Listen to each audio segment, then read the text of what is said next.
Everybody shake up. Come on. Tension boy. Everybody shake up. Come on, people. All right. Nice try. Oh, give somebody a virtual high five or a double high five and say you are a master trainer. See, one screen can make the entire difference. It's called context. It's called what? Add to the context as much as you can while still keeping the budget in mind. Yes, budget restricts you. That's where all the research dies. Don't let the research die and keep the room as if it's your room. It's not hotel people's responsibility to keep cleaning up for you. Act as if what? That you are the lead trainer. Thank you very much. Back to your seats.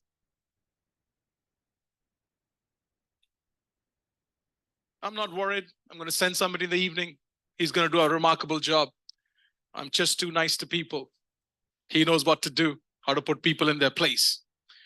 Okay, development is done. I hope you guys will work on this.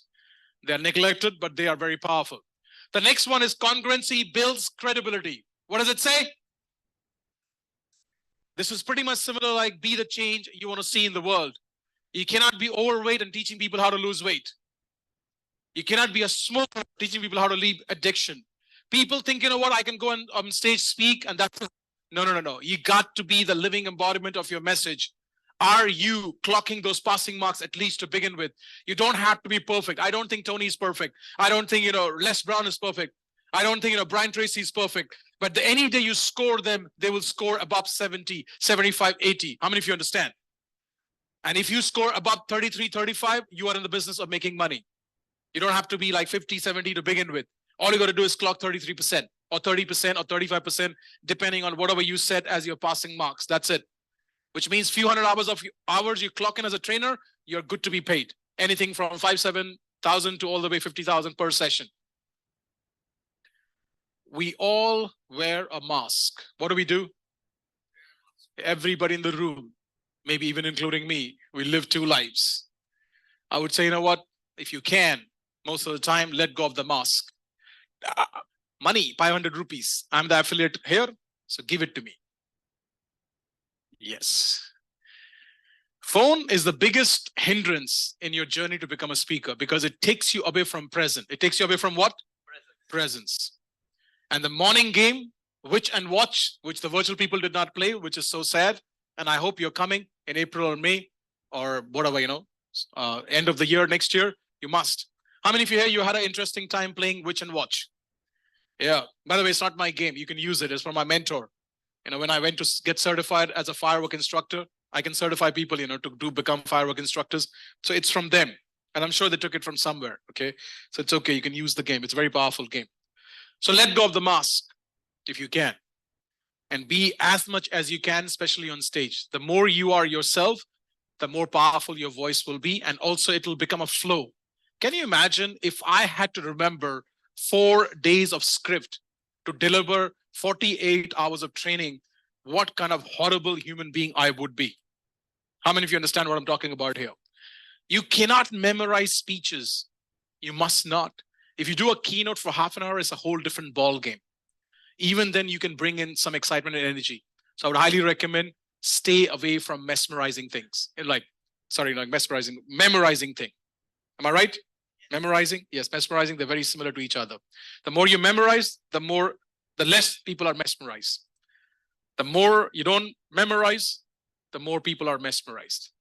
Good play? Yeah, cool. How many of you here, you remember basics are the building blocks of success in anything in life? So you know what? They say you cannot over drill when it comes to foundations. There's nothing called, I'm done with the basics, 100 times and now enough. Don't need to work on my basics. How many of you understand that even Virat Kohli today or any top player, any top business person, they have to go back and work on the basics, even till this day. So you know what? You'll be never overdone when it comes to basics. So keep working on the basics.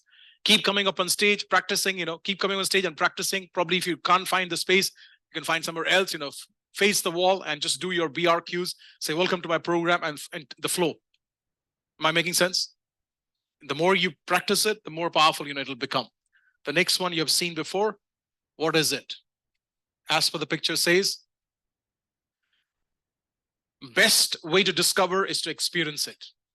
You would never know what it feels like unless you've been on stage. You can do all the planning, all the thinking, all that, you think, what is going to work out.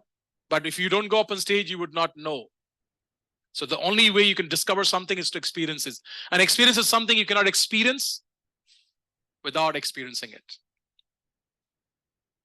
You know what? Nobody is allowed to travel your journey, even if they want to. Yeah, sometimes I really feel, for some people, if I could do it, because yeah, it's pity, with so much of power, they're not able to see what they can create and do. So I wish I can do something for them. But they said, you know what, Amandeep, you have no permission to do that. They have to travel their own journey. My job is to just throw light on their journey. So keep experiencing it. And in this context, just keep going up on stage as much as you can. Okay, the next one. This is, by the way, very quickly, I am in Dublin, in Ireland. This is, I'm sure, London, Heathrow, Bath Road. This is, I think, Manchester, or maybe, Birmingham, not sure. And this is Delhi, by the way, preview in Delhi for Tony. This is again Bath Road, Heathrow, Radisson Hotel again. This is London. This is Manchester, most likely. And this is somewhere in UK, don't remember. It could be Brighton, could be Liverpool, could be Glasgow, not sure. So what's happening here? What is this, by the way? Everybody take a deep breath in. Get it out. Yeah. This is called clocking your stage time. What is it called? The more you clock your stage time, you build your stamina. You build what? So I showed you a couple of examples. I have done 300 workshops for Tony. And I literally mean it. Every Saturday pretty much out of 52 weeks we have, let's say 35 weekends, I'll be somewhere doing 2 sessions for him for a few years. And then later on, what they did after 7-8 years, they cut down to 1 session a day. Because it's much more focused. When you do 2 sessions, it's a lot of pressure on the trainer and on the staff, and everything needs to be rearranged. It was not working out. Every time we did 2 sessions, we always had higher sales in the morning and lower sales in the evening. Always. There's something about, doing 2 sessions. So it's good to do 1 session in one go and get done with it. How many of you understand? So this is my recommendation. If you want to do 2 sessions, because it is 2 hours each, in the morning, 1 in the evening, just do 1 session. Put all the energy into 1 session and you're done. So yes, conditioning builds stamina. What builds stamina? So the more you get up on stage, the more you stand, the hours you clock, the more you raise your hand, the more the flow you work on, the more you will become like that. So keep conditioning so that you have more stamina to be on stage. Okay. This is very interesting one. Aim for perfection, but settle for excellence. How many of you here, as a matter of fact, that you can never, ever be perfect, by show of hands? But then the conditioning you have gone through in the Asian culture is a little bit more compared to the Western culture, slightly, very tiny little bit. You just work, so hard in becoming perfect. And you cannot, my friend. Doesn't matter who you are. Whether you're Amandeep, whether you're Shweta, whether you're Shraddha Agarwal, whether you're Avinash, whether you are Sudarshan or Maria, doesn't matter who you can never be perfect. So Amandeep, it a lousy, average job. That said, you know what? Do your best in the moment you can, which means go for excellence. Go for what? Give somebody a high five and say, go for excellence. So let go of perfection and settle for excellence. The next one you would need on the journey of becoming a great public speaker is knock yourself down before they knock you down.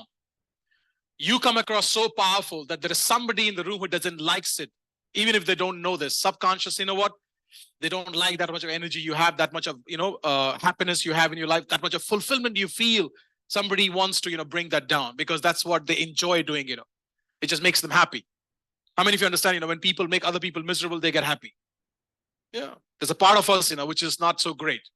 You're insecure, we do stupid things to make people unhappy. Have you ever been in a relationship like me in the past when you were in your early 20s and you had a breakup and your girlfriend was still enjoying life and you said, be honest, You know, you stalk them and you looked at all their Orkut account and they're doing so great. You go like, how can we should see she's so happy? You know, she just left me. You know, I'm miserable. Why is she so happy? Yeah, we've, you know, like that movie Three Idiots. How many of you have watched Three Idiots? कहते हैं उतना गम नहीं होता जब आप fail हो जाते हो, ज्यादा गम होता है जब आपका फ्रेंड टॉप कर जाता है. Yeah, so that we are like that. So somebody in the audience, you know, want to bring you down, especially for your teaser program. You know, this is a much elevated session, by the way. You know, you guys, it takes a lot of courage to be in this room. So well done, you know, for investing your time, energy, and money. Can you have a round of applause for everybody for being here? Yeah.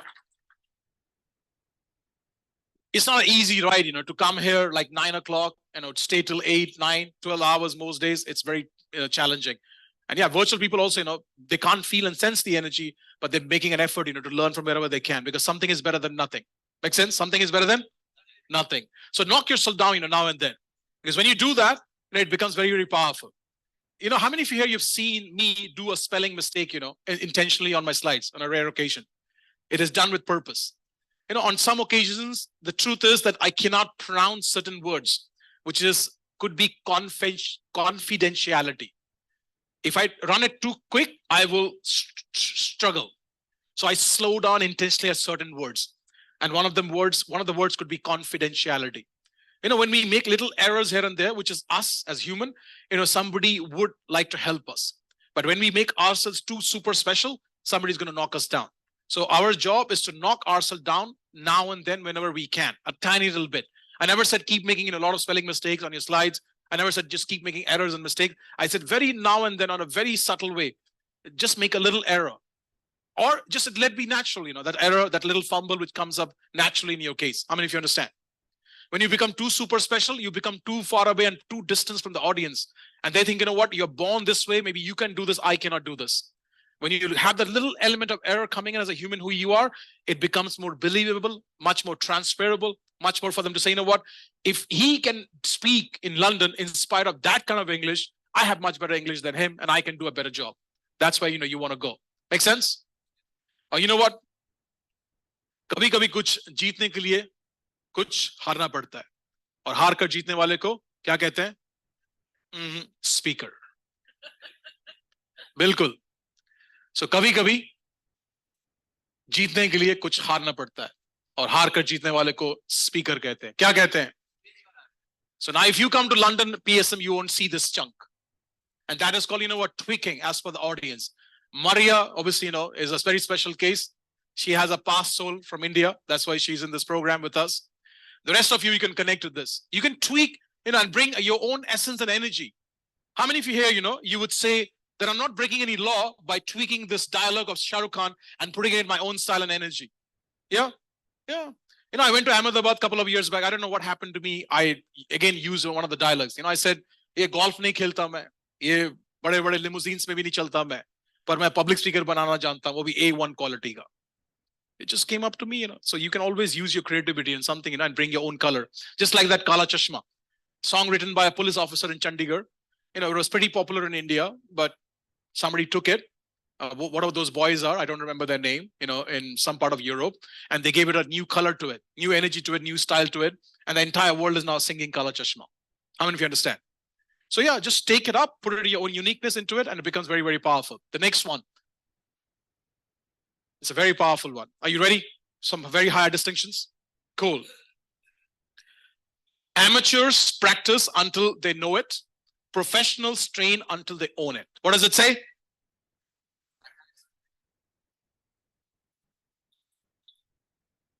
Thank you.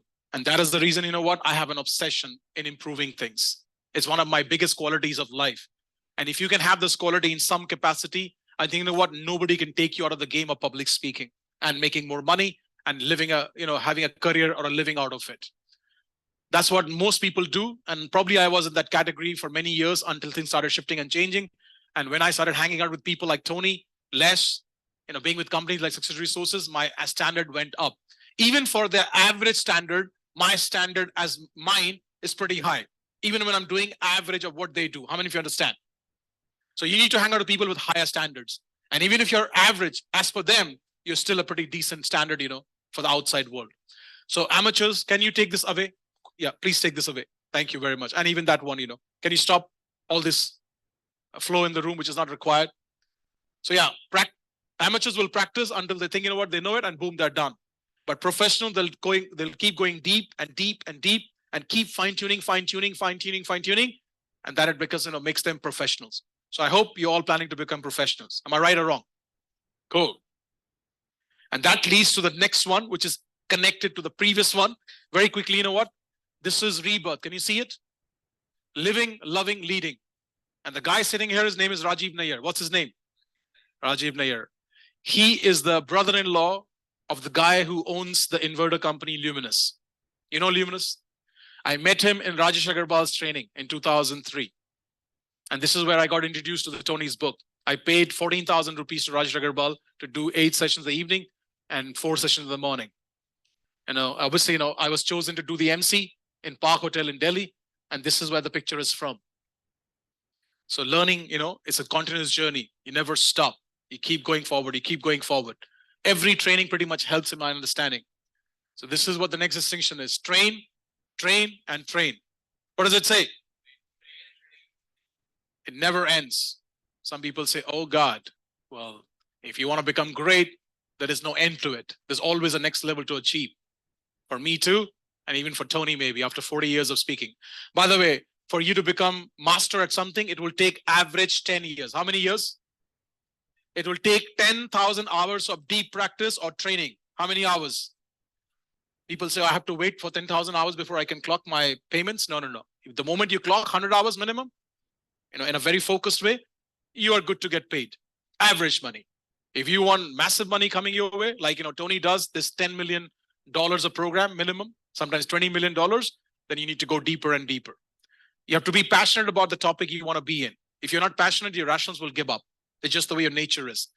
Great people, they pursue when the boredom starts kicking in. Every human being feels bored at a certain point. But great people, that's what I've seen in Green Room, they pursue in spite of the boredom. How many of you understand? There's a part of your brain, says, okay, ho gaya, enough ho gaya. And that is the time you need to persist higher. Like, that boxing guy, Muhammad, what's his name? Muhammad Ali, when he was practicing and every ounce of his body is giving up, he used to think about his opponent and say, you know what, one more hit. Again, think about the competitor, one more hit. That's how you would go till the time he would drop. Like Will Smith, if you watch his interview, he says, you know what, if you get on a treadmill, if you get on a treadmill to compete with me, either you are coming off the treadmill or I would die in that treadmill. How many of you understand? So that's the level, you need to go to. Think about it at least. And you will come closer, somewhere. And that's where your standards will go up. So coming back, keep training. If you're passionate about a topic and then you find a mentor, sometimes maybe more than one mentor, depending. And if you're willing to give it few years and few thousand hours of practice to begin with few hundred, you will come across as a professional for the outside world. How many of you understand? For me to do what I do, sometimes people think, flawlessly, it took me years to do it. Every time I spoke for Tony in the beginning of my journey, almost 4 years, let's say I've done close to 200 workshops, made a lot of money to Tony. I only got a day wage paid to me. What is a day wage? It's like 100 pounds, which everybody else got in the room. All the staff, they got 100 pounds, and I also got 100 pounds to being on stage. If I ever had the audacity to tell the bosses that, you should pay me a speaker fee, like the way you pay other speakers, 10,000, 12,000 pounds, they will say, you know what, you should pay me, Amandeep, to put you on stage. And they were right in one context, because that room costed them 8 to 10,000 pounds. And they gave that opportunity to me, and it was a risk for them. And I got only better and better and better by doing that. How many of you understand? Yeah. Like if you don't understand, Rinku Singh, how many of you know a cricketer called Rinku Singh? He's doing very well right now. He's like a finisher, like Dhoni, He just got retained for 80 lakh rupees. But his worth is not 80 lakhs. And they can't retain him for 80 lakhs for forever. Maybe another year or two. Then he's going to go up to 10, 12 crores, at least. But he had to clock all those hours, to be seen as Rinku Singh. How many of you understand? So your job is to stay there. Keep hitting those balls, keep doing the practice, keep working. And a day will come. For somebody, maybe 3 years, for somebody 5 years, for somebody it might be 7 years. You got to be patient. And then boom, you are in business. The next one is coming up a video, which is a pretty interesting one. Everybody take a deep breath in. Let it out. And watch this video because it has got some very powerful lesson in it right now. Here we go.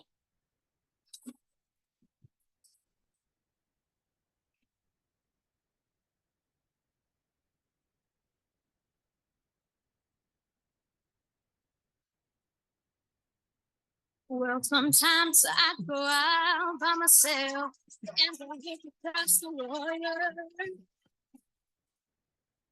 And I think of all the things what you do. And in my head, I paint the picture.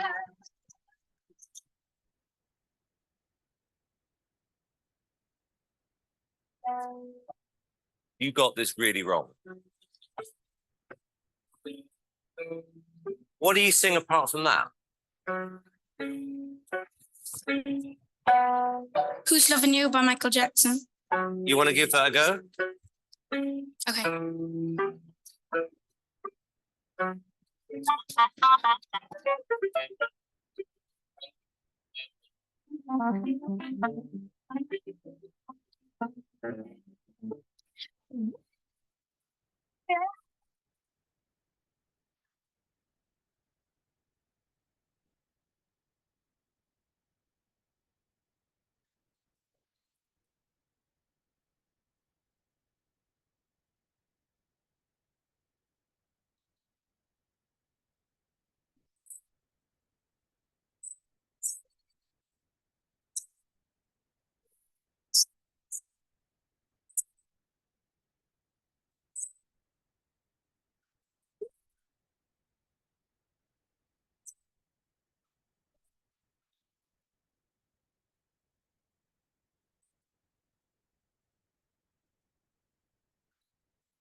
Wow. Okay. Simon. This is how one song can change your life. And this may be the start of something special for you, young man.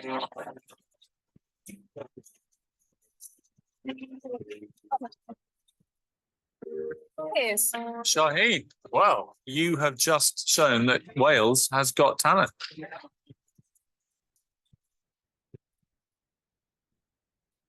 Doesn't happen to me very often, but I do the goosebump test. I got it with Paul Potts, I got it with George Sampson, and I got it with you.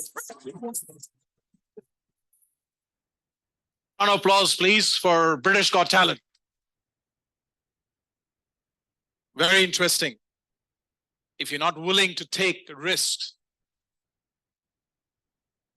if you're not willing to take risk, you can't reach for greatness. Good is not good enough. I can tell you one thing, right? Somebody who guided him with his own limited world told Shaheen, the guy who was singing, to play a song in a way they don't need to touch the maximum high note, which means if they cannot hit the high note at a very specific moment, the chances of getting selected is very less. They said, you know what, play safe. Play what? That's why he's singing the first song. But a great mentor can see more. The only thing I would change in the way Simon approached this, the statement he said, you got it wrong. That's something that as a coach you must not use until really needed. You can rephrase it by saying, you know what, I think there is more inside you. Is there anything else you sing? And then the guy took it to a whole different note. And then somebody got goosebumps. How many of you understand? Yeah, that's what feedback does, you know. You might think, you know what, I'm doing good. Why Amandeep is stopping me? Because good is not good enough. You have more greatness inside you. And Amandeep and the guest speakers, they can see it. So they might shake you up, you know, to give a new form and a new avatar and a new, you know, level you have inside you. How many of you understand? So be okay with it, even if you're not okay with it. The next one is interesting. And Miss Rathi, you don't need to go in and out. If you cannot switch off the light, it's okay. I hope they can see it. And if they can see it, I'm okay with it for now. I can live with it. You know, there are quite a lot of things to be done. Few things, if it cannot be done, it's okay. Based on the event and the venue, things can be a bit challenging. The next coming up is again from British Got Talent, and it's a very powerful distinction. It's a very powerful what? Give somebody a high five and say distinctions.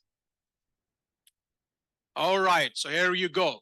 Watch it and understand the lesson from this video. Being professionally, or you have another job? No, I'm a trainee lawyer, and I've been doing it. Yeah, I'm guilty. No, but I used to do this when I was a kid, and I've been doing it in the evenings and on the weekends. Okay, well, we're curious. Off you go. Thank you very much. It is.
Take it off, man.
How many of you here, you would like the audience to go crazy that way, for you when you speak from stage?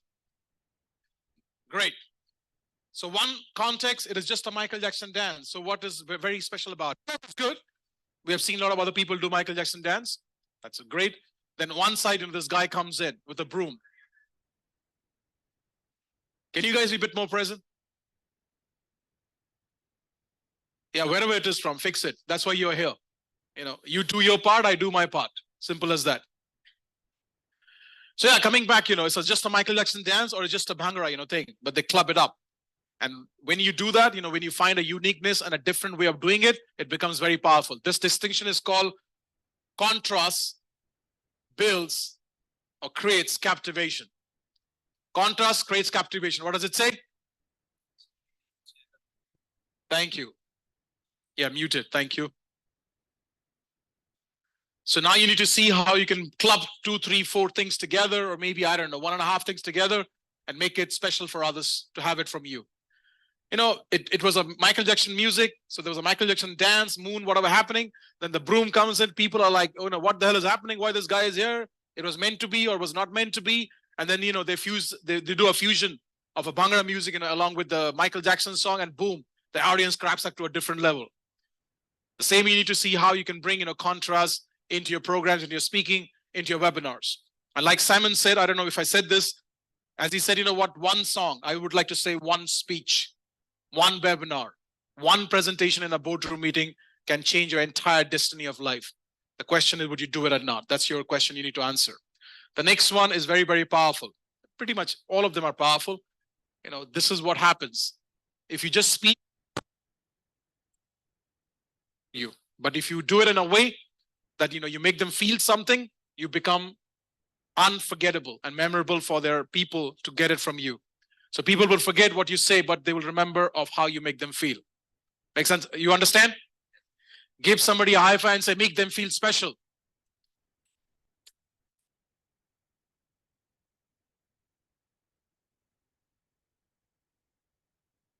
By the way, the making feel special can go in different directions. It can be making them feel special in a very pressurized way so that they can grow. Am I making sense? It's not always that the feeling that it's always nice. It can also be a tough feeling where they go like, oh God. And that also, brings transformation in people. The next one after the feel thing. Okay. Shout out, one takeaway, something you picked up, something we haven't discussed and shared so far. Who would like to share? Yes, sir. Contrast creates captivation. Absolutely, it does. Now you need to see how you can bring more contrast in your job, in your business, in wherever it will give you results. Anybody else? Oh, absolutely. Best way to discover is to experience it. So thank you for experiencing public speaking mastery. We're just warming up. Like Brian Tracy says, you can't put a frog in a hot water. You need to put it in a cold water and slowly raise the temperature. And that's exactly what we're doing, slowly raising the temperature. I'll come to you. Yes, Ankit. Oh, absolutely.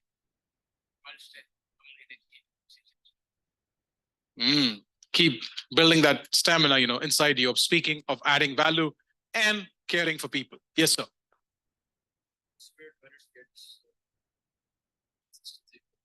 Yes. When it's getting boredom in your brain, when it's saying, oh, that's enough, you got to keep, pursuing it. Keep constantly going forward. Anybody else want to share? Yes, sir. Absolutely. I'm not saying do a mediocre job. I said do a remarkable job, but you will not be perfect. So there has to be a time when you said, I've done enough, preparation, enough fine tuning. Now I need to go out, and share it, which means, is there a few things I need to work on day one? Oh, absolutely. How many of you understand? Yeah, there's a little few things we are fine tuning as we go along. That's how life is about.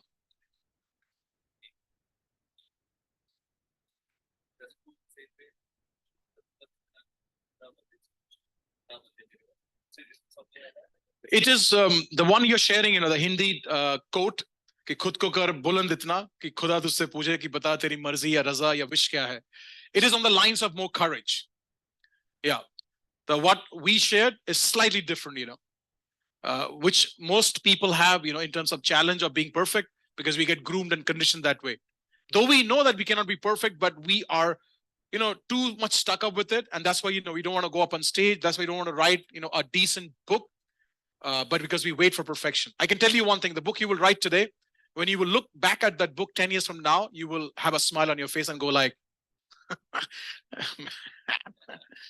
if I see myself from, let's say, whatever first preview I did for Tony or second or third, even, let's say 7 years back, I'm going like, what, why I was doing this? Oh, I shouldn't be doing that, man. Like, excuse me, what is that?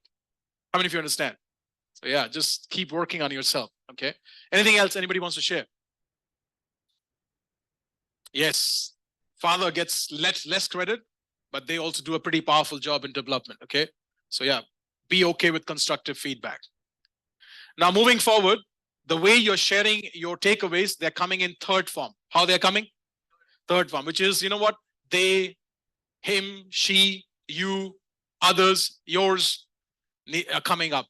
I want you to own them. I want you to do what? And the way you own them, by making a strong fist and saying, what? My learning is to let go of perfection. Now I will settle for, the excellent work I can do. This is called, owning your lessons.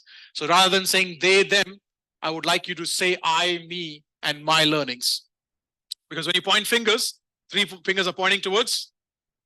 But when you make a fist and say, what, this is what I realized, that I have to let go of the perfection need I have and become much more excellent in terms of the work I would do. Or what, I need to bring more contrast when I speak now. And by the way, voice modulation is part of contrast. If you're excited, if you're sharing something upbeat, the volume will go higher for you, naturally, for the texture you have for the voice. When you talk about something sad or low moments, it just naturally dips a little bit, by tiny little bit. And normally, you will stay at a certain pace and certain volume because of the way you speak. So going higher, means more energy. Means what? Means what? And you see, and when you talk about a sad, low moment of your life, it just naturally drops a little bit. It's also part of contrast. So yeah, it's my learnings, my responsibility, and I am improving and working on it. On that note, anybody here, you went live by any chance? You did? Good job. Guys, do a lot of posts. Yeah. Do a lot of posts and go live. Let the world know. Make some noise. Obviously, it benefits me, but it benefits you more. You understand? And the others who can watch them, and I hope you guys are, most of you are friends with each other on social media. You will hang out with each other on social media. Apart from the mastermind meetings you will do sometimes, or maybe a lot number of times in your own city, just go on social media and make enough noise about the work you're doing. Let the world know that you're working on your communication skills over the period of next 4 days. Make sense? Yes. Okay. Own the lessons moving forward. I, me, mine. Not they, them, them. No, it's mine. Okay. The next one.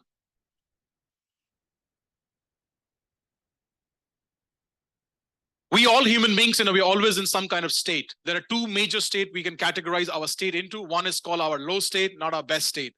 And then the second state, is called our best state, our higher state, our peak state. And that's what we need to bring, when we are on stage. Make sense?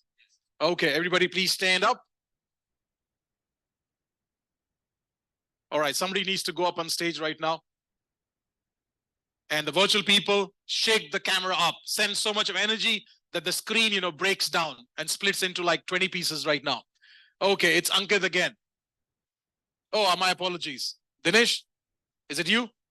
Are you sure? Oh, it's Dinesh, sorry. Okay, so Ankit is on stage. We'll play some music for him. Who's on stage? Oh, is it Dinesh? Oh, it's Dinesh. So Ankit is on stage. We'll play music for Ankit. No, I'm just kidding. Okay. You guys are ready? All right. Everybody singing. Point finger. 1, 2, 3. Hit it. दिल से connect करना yellow yellow ये बातें direct करना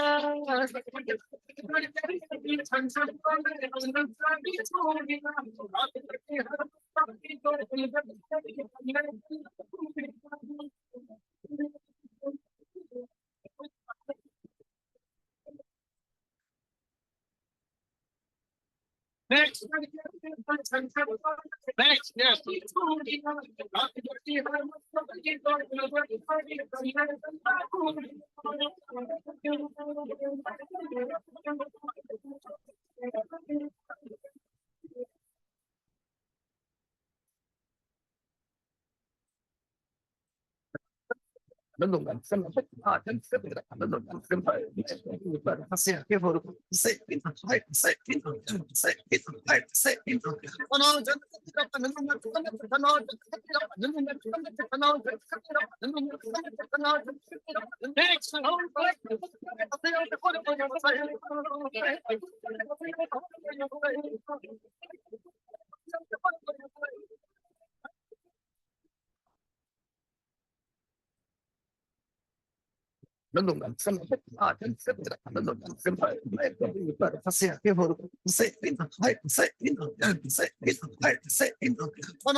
Okay.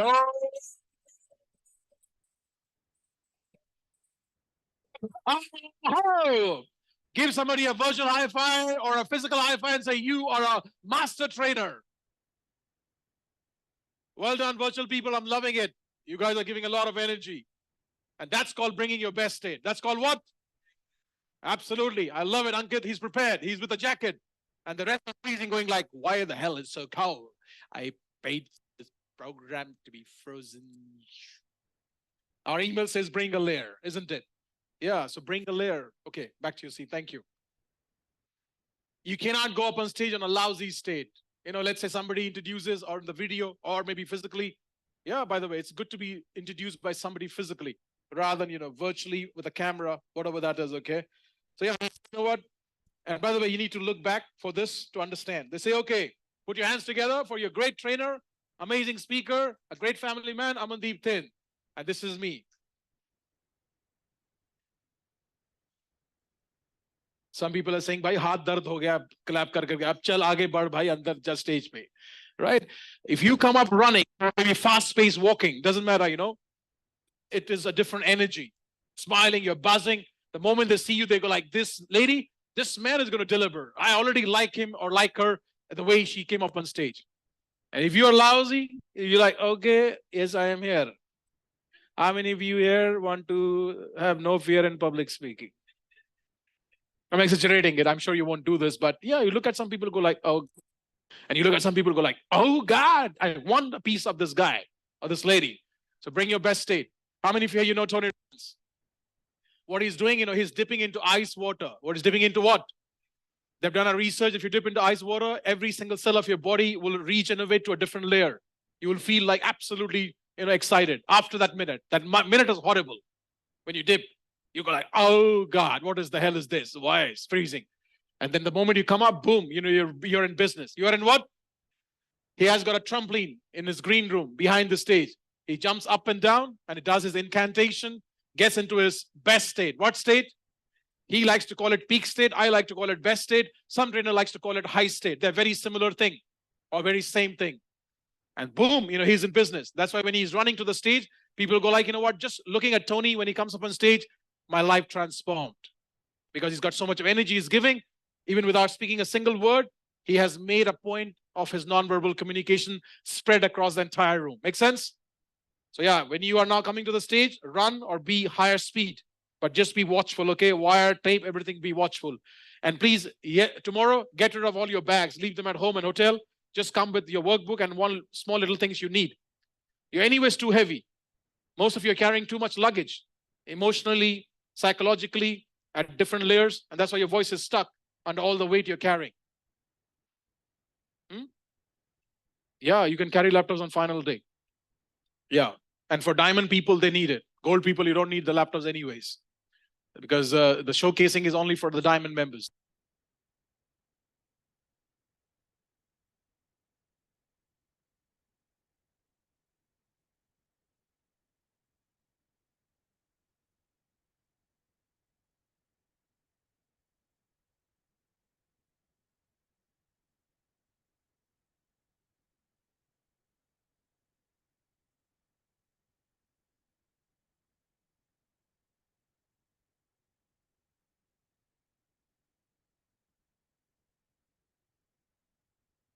Wednesday evening or Wednesday afternoon or morning. We have been in Mumbai since Tuesday. And you know what? We like to come more earlier if we could. But we had a program, Sunday in Delhi. We finished that, and then we had a few things to do, post-event activities. And then Tuesday we were here. And by the way, it's not only that we started preparing Tuesday. We have been preparing for many days now. For Tony, the event doesn't start on Thursday.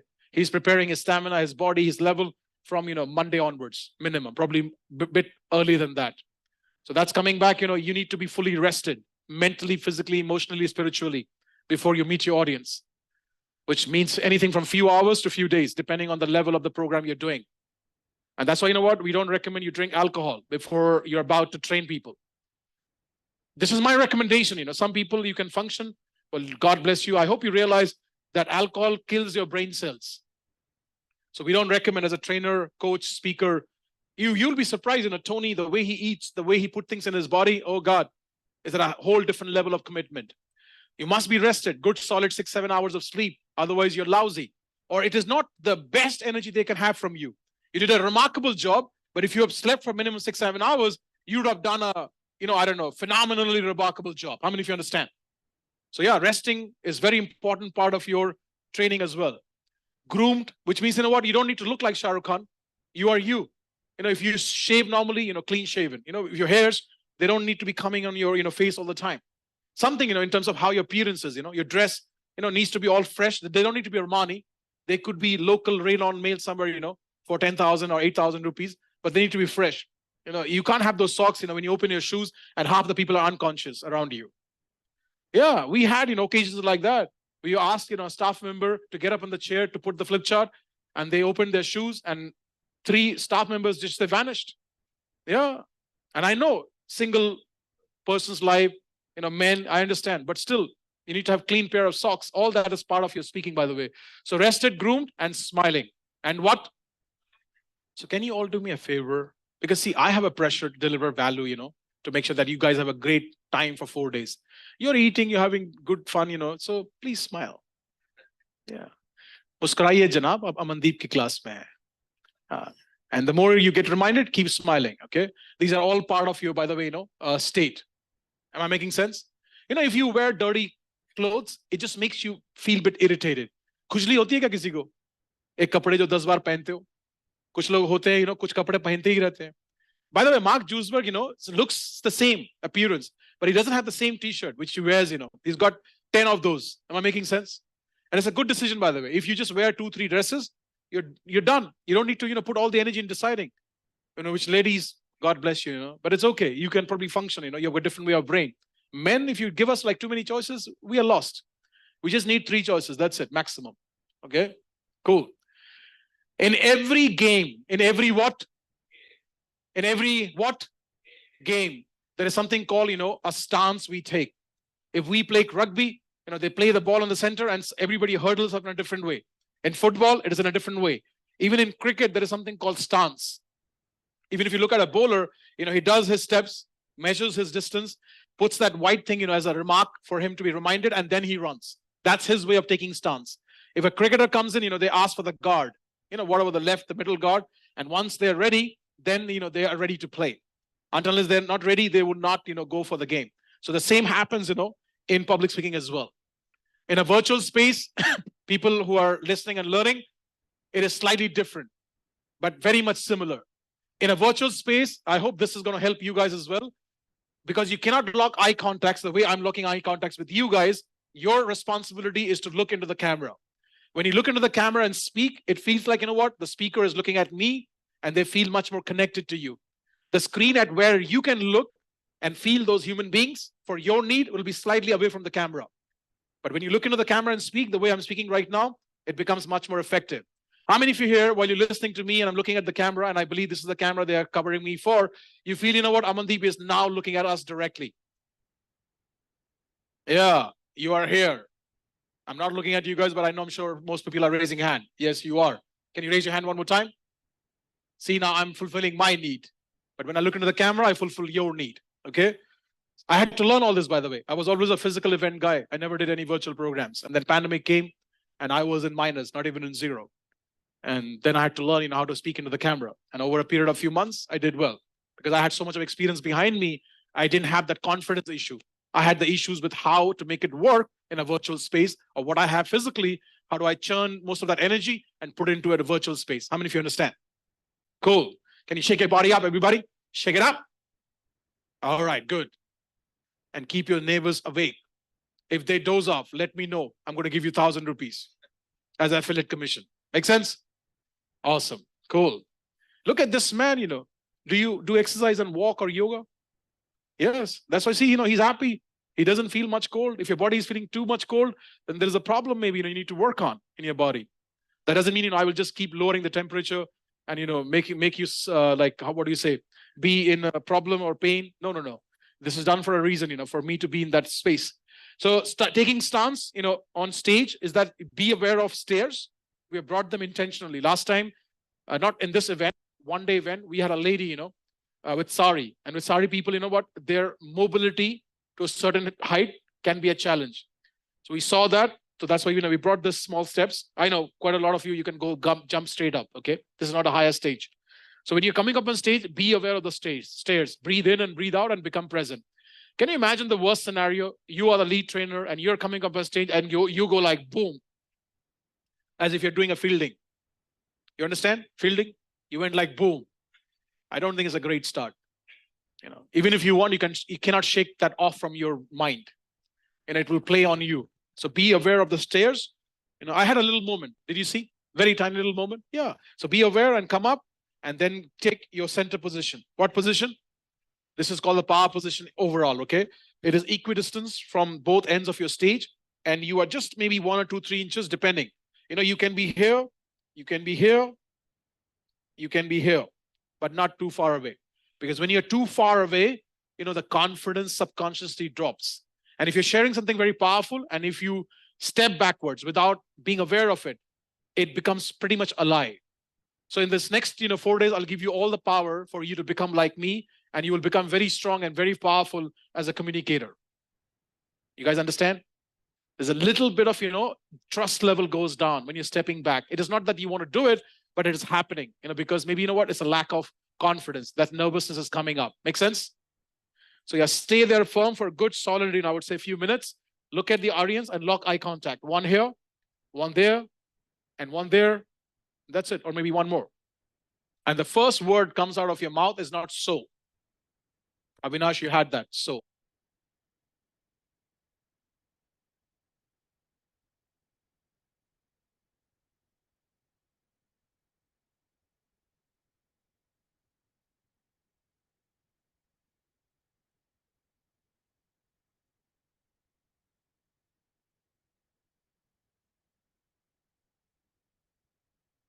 By show of your hands.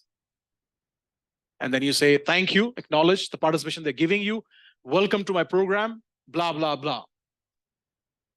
Thank you for investing your time, energy, and money. And I promise you, when you walk out of those doors or by the end of my webinar, my seminar, you will have blah, blah, blah. If you don't have, to benefits to talk about. You're not clear, it's okay. My name is this, and I've been doing this. Make sense? Cool. The power position is clear. Tomorrow you will have a tape here, like a box for you to come into. Anything else? Acknowledgement is very important. When you have got, you can do it after first question, but at least do it after both the questions, which is thank you, great, awesome, amazing, brilliant.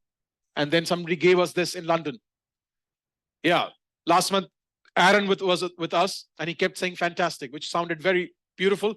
And the way he said it, and the more we liked it as an audience. So I added that, by the way, it was not there before. And you can have your own one, and you can also have it in your local language. Jhakas, Jabardast, Bahut Badhiya, Mast hai, Balle Balle, Chak de, whatever that is, okay? Don't get stuck up only to English, English is not the only way to speak in public. There are many other languages people speak in. I went to Romania and I saw this Romanian speaker do a better job than me because he had an edge. He had a what? Because he could communicate, in a very different way to his local audience. So he had more buying in from the audience compared to my way of delivering English, motivational program. I did a pretty good job, but he did a great job. How many of you understand? How do I know? It's just the way the audience, was excited in the way he was doing it. They felt very good with me, but with him, they felt probably, phenomenal. Because he was speaking in local language, he was giving local examples, local movie things, whatever that he was doing, I couldn't understand most of it, but I could sense the energy. The room was different. Okay. All right. What is next? Or I want to give you something. You got to work on it. How many of you here, you would work on something I will give you? Yeah. Good. So as communicators, orators, and everything else, father, mother, brother, sister, if you want to become better, then your new hobby, your new what? Give somebody a high five and say, your new hobby is proof collection. What collection? Yes. Every little bit you can dig out from the moment you got conceived. Yeah. You can interview your parents, especially your mother. And you could ask, in a nice way, that when I was conceived, what you were thinking. What you were thinking when I was in your womb, what kind of thought process you were going through. And when I came out, what happened to me? Because you don't have a collection of memory, until you are 6, 7 years old. How many of you? But the life you lived, the way you lived it is still your reality. It's just that you are getting it from somebody's version and making it your version. It's still your truth, because I'm sure your mom is not going to lie to you, So that's what, you can do, proof collection. Having said that, how many of you here, you want to design your story, your unique positioning story? Okay. So you must start collecting pictures. It can be a straight picture of what you want to show them, or it can be a replica of an energy which triggers the emotion by looking at a picture. You guys understand? Most of us, if we are above 40, which I think, most of us are, we don't have the luxury where we had a camera, in our life. Most of us went to a studio to take a picture once a year, maybe. For me, it was once in 3 years, maybe. So we don't have those pictures, by the way. But we can bring a replica of a similar picture, which will trigger those emotions. Like this Hawaii chappal represents the poverty I went through. I remember, wearing Hawaii chappal 2-3 times. Kabhi kabhi na uska aadha sole ud jata tha. You understand? Yeah, because we didn't have 18 rupees, 16 rupees to buy a new one. If you repair, it is 1 rupee or 2 rupees. So we repaired, until it went completely damaged. Coca-Cola is a representation of, fetching 15, 20 kgs each bag for my neighbors, the Nepali neighbors, and bringing it to Masi's house. And once I did that, as a reward, as a what? She will take out this chilled Coca-Cola, the small bottles, and then she'll give it to me. And then I'll sip through chilled Coca-Cola, feeling like, I'm the Amitabh Bachchan of the world. Because they used to have these ads, remember? Many years back on TV, when you go like gut, gut, gut. I used to imagine the same, like, oh yeah, gut, gut, nice. This is, by the way, my mom, my nani, and some other kids. Is it your mom? Teri mummy? Maybe, I don't know. This is, by the way, my uncle, my mama. He went into drugs. He did some stupid things of stealing, and then eventually died, before his age because of stupid things. This is, by the way, Amarjot. Yeah. When she was born, I went to take pictures at her house. It represents certain emotions. And this is me taking a picture with Tony first time in this brown suit with jeans. I had a picture with Tony, in this space, a separate picture with Tony, but it was never given to me. It is rejection. So when I want to talk about rejection, I bring this picture. The other picture I don't have. They never gave it to me. This is me in Chennai with 1,000 people, my biggest Indian audience. And this is, obviously a replica of some emotions, of becoming father. And this is, a picture from Mumbai, by the way. This is Mohiddin Sheikh. I think the first public speaking mastery we did in Mumbai, he was in that first batch. And I still remember the hug he gave me, on final day, because he was shaken up so much. He would not leave me, for a good, solid couple of great moments. How many of you understand? So it gives me the inspiration, to keep going. Even if I'm feeling a bit tired or whatever, I just keep going. That's what, this entire journey is about. The fulfillment you will receive is absolutely remarkable. Making sense? Goal. Okay. The next one is a task in a very smart way. My new currency is engagement on social media. What's your new currency? So please, for God's sake, engage with me. Don't just become friends with me and like and just leave. Leave a comment. Everybody else, start engaging with each other. When the algorithm sees 10, 20 comments in one go, the augmented intelligence, what intelligence? Feels that there's something interesting is going on here, they will show it to 100 more people. You must, think that if you have 3,000 friends on Facebook, you only get 3 comments. Why that happens? Because you're not warming up your algorithm. Before you post something, you should spend good solid 20 minutes minimum. How many minutes? To give valuable, powerful, thought through comments to others. When you warm the algorithm and give time to Facebook and commenting on other people's posts, Facebook takes you a little bit more seriously. Little bit what? So now when you post after 20 minutes to half an hour, your algorithm will get a bit of a booster than normal days. And it'll show it to another 100, 200 people. If they're not commenting in quick fashion, like within 10 minutes, half an hour, 1 hour of the post, if there's no comments coming, Facebook goes, you know what, it's not so powerful. Leave it. Kind of leave it. It's not that they're going to remove it, but it will not get any weightage. If you get 10, 20 comments straight away, Facebook thinks, something interesting is happening. So rather than 300 people, another 200 people will see it. If you get more comments, it'll show it to another 200 people. But you cannot penetrate 100% ever in Facebook. You can only penetrate 7, 8, 10%. So if you have 5,000 friends and 700 people can see your post, you've done a pretty good job. And if you're lucky, some days, you can even scale up to 12, 13, 14%, which means you can have like 80, 70, 90 comments. And there's a lot of people, watching it. How many of you here, you have got a Facebook account? Cool. By the way, you don't need to go on social media. It's not mandatory. But if you want to, find those clients, they are, most of them pretty much on social media. How many of you here, you've got an Instagram account? Cool. Ooh. How many of you here, you're friends with me on Facebook? Excellent. And those of you are not, send a friend request.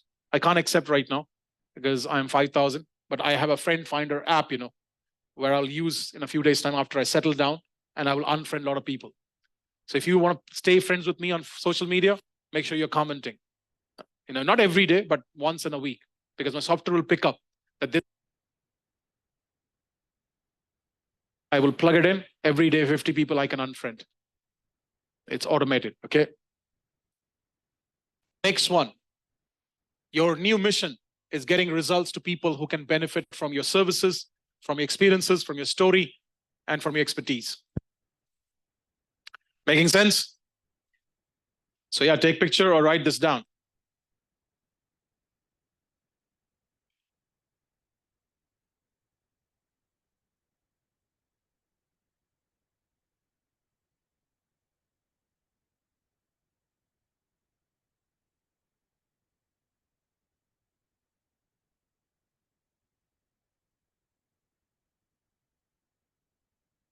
You guys got it? Okay. Now we are heading to something very, very powerful. How many of you here, you would like your voice to become a free flowing power in you so that people are inspired and influenced and their lives can be impacted? Excellent. This piece, you cannot observe, witness, and learn and discover through your logical brain. And most of you here in this room, you are logical brain people. So make an effort. Make an what? Let your intelligence rest, which I know is very difficult for most of you here. When you let the intelligence rest, what? We can reach to the deeper human you are, the subconscious, where there's so many answers lying there. Make sense? Okay. Everybody take both your arms. Can you rub it for me? And rub it on your face. Thank you. Excellent. Let me give you the data. Yeah, I know some of you must be more interested in the data because of your brain. You want to fix others without fixing yourself. And that's the problem with people learning NLP. Most people are learning NLP to fix others without fixing themselves. And that's why they're making very little money, compared to somebody like Tony Robbins, who did not discover NLP, but makes, I don't know, hundreds times more than the guy who discovered it. Because you know what? In their programs, it is very boring. They discovered it and they're boring trainers. I've been in that room, no disrespect, they're amazing as per maybe the intellectual level is concerned, but not it comes to the applicable level. This clipping is from a movie called Good Will Hunting. From which movie? Yeah, I think that you would know the actor. And you know what? It's sad. He decided to go differently than what the natural plan was for him to. So in this movie, one guy is a coach and the other boy, is a bit of a disturbed boy in his young age. So he's been given this coach to go through a certain journey with him. And at the end of the journey, he's supposed to give him a remark or a kind of, score so that he can get into jobs and doesn't have any crime records on his file. And obviously, there's a bit of American culture. And obviously, both of them have past. And they talk about their past in a certain way. Believe there are subtitles. If you're not able to pick up some of the things, you can understand from the subtitles. Okay, everybody take a deep breath in. Virtual people as well. Let it go. Another deep breath in. And let it out. And Pearl, sweetheart, this doesn't apply to you much because you're still pure at the age you are in. But it's great, you're learning at this age some very powerful techniques. The rest of you here, pay attention. For you, it may not be so relevant. So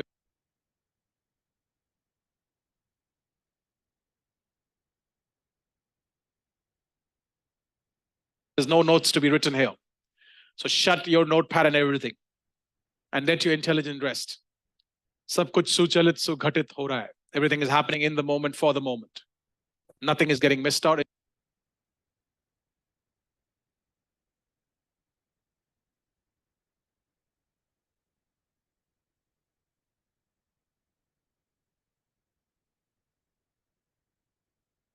How many of you here, you can rest your intellectual brain for a couple of moments? Okay. Okay, we will see. All right, people. Here we go.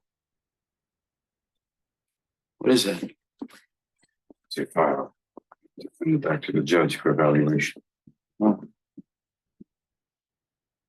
Hey, you're not gonna fail me, are you? What's it say? Read it. Why? Have you had any experience with that? 20 years of counseling. Yeah, I've seen some pretty awful shit. I mean, have you had any experience with that? Personally. Yeah. Sure ain't good. Father was an alcoholic. Mean fucking drunk. Wail on somebody. So I'd provoke him so he wouldn't go after my mother and little brother. Interesting nights were when he wore his rings. He used to just put a wrench, a stick, and a belt on the table and just say choose. Well, I gotta go with the belt there, Van. I used to go with the wrench. Why the wrench? Because fuck him. That's why. Your foster father.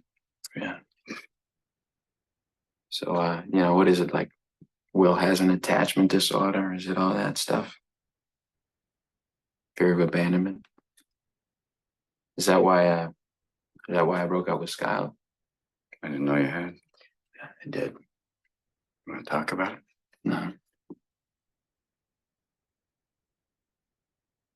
You will?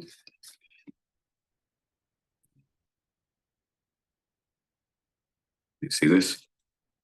All this shit.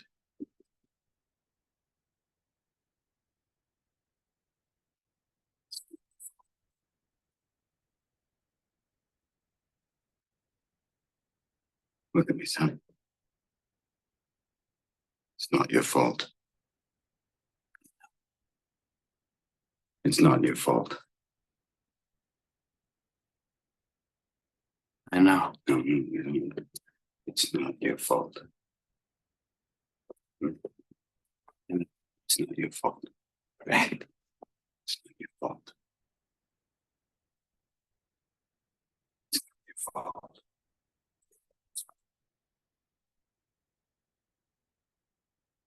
It's not your fault.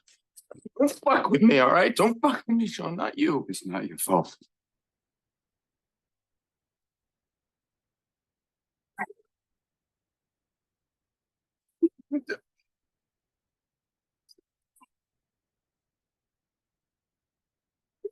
Oh my God. Oh my God, I'm so sorry.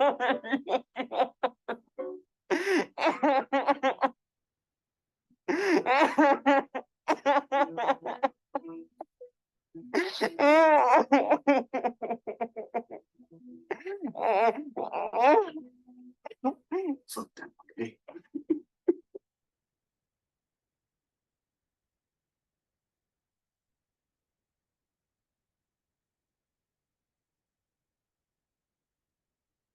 The need to be right for humans is so high, we would take it at the cost of losing everything. Success has no logic.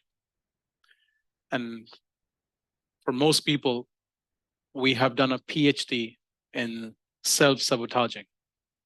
In this part of the world, we never spoke about emotion until maybe 10, 15, 20 years back. It was just expected for us to groom ourselves, in the flow of what's happening around us. Nobody spoke about bullying, and the experiences we go through. We see a lot, by the way, in our life and family. We get messed up from our own loved ones. And when they are messed up, they pass on that mess up to us. And for most of us, we carry a lot of guilt. As humans, when you make decisions, you cannot guarantee that they will go as per the plan. There always will be some mistakes here and there. How many of you understand? Yeah. But the mistakes which happen, you hold on to them. And some of you are still holding on to them, some or the other way. And that energy is heavy on you. That's why your voice struggles to flow through you. And the more you can realize in the real sense you can, that it was not your fault, the mistakes which happened, the more the flow will come to your life. To give you an understanding,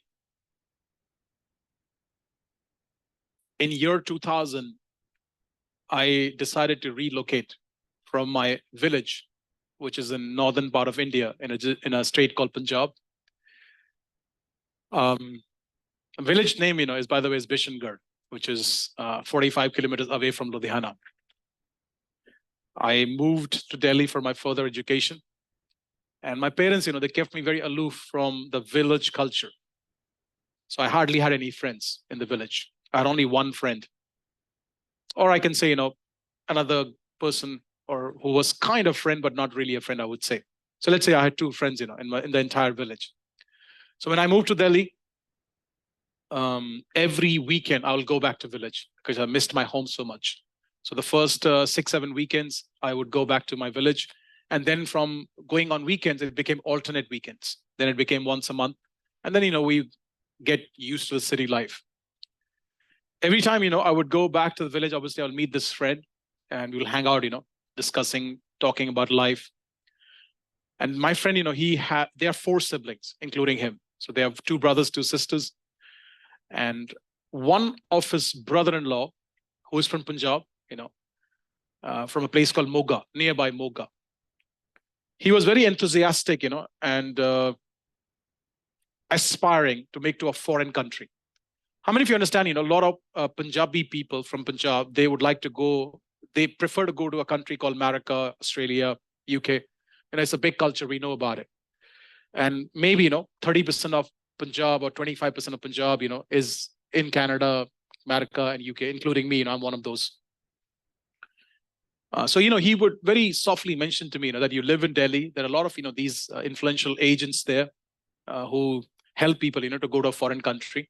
And his brother-in-law, was not a very learned man in terms of academic education. He's done like a 10+2, which is kind of A levels for UK, Europe.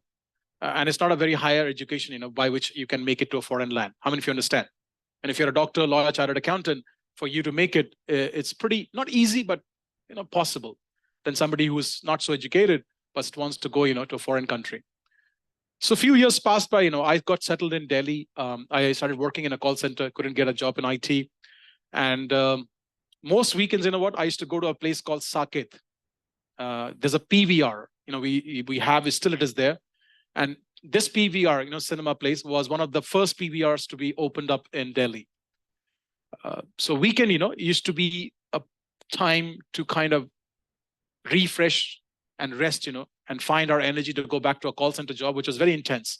You start, let's say 6:30, 6 o'clock in the evening, and you finish by 4 a.m., 5 a.m., come back home and you sleep, during the daytime. And it is all cold calling call center. You have to dial, get sales, and that's how, you can keep your job alive. I happened to meet, a guy, his name is Bobby, through my cousin. My cousin lives in the UK. He gave me a scholarship to come and study there many years back. Because one of my uncles, went to UK many years back. During British time, he served in the British Army. So he got an opportunity to go, during the late 50s. So he took that opportunity. So he sponsored me to come over, to UK later on. So this cousin of mine, had a lot of influential contacts. Had a lot of what? So one of his friend, Mr. Mully, is a very top business person. He's a multi-millionaire in UK. He used to come, to Delhi very often for his own, agendas. And he was very politically active because he liked to be in politics. So he made friends with this guy called Bobby, who was very influential, in the Delhi city. He would take up, these building work for pretty much most of the police stations, You understand government, quarters and government, these places, they will be built up by his help. So he used to hang out with a lot of, IS officers, leaders. And he had this delegation of, 20 people going to UK for some business kind of trip, to represent certain kind of, whatever, topic organization was. So he came to my cousin during a meeting in Delhi. He said, what, we're taking this delegate of 20 people. And if you want, we can fit in 1 or 2 more people to go who may not be the delegates, but they just can go because of the pretext of the whole group going. You guys understand? The whole jugaad and idea. And I happened to be, in that meeting because I used to hang out with my cousin and, some influential people to understand life better. To keep the story short right now, I went back, to the village and I told my friend about this opportunity. Bobby said, we will take 3 lakh rupees for the work which we will do.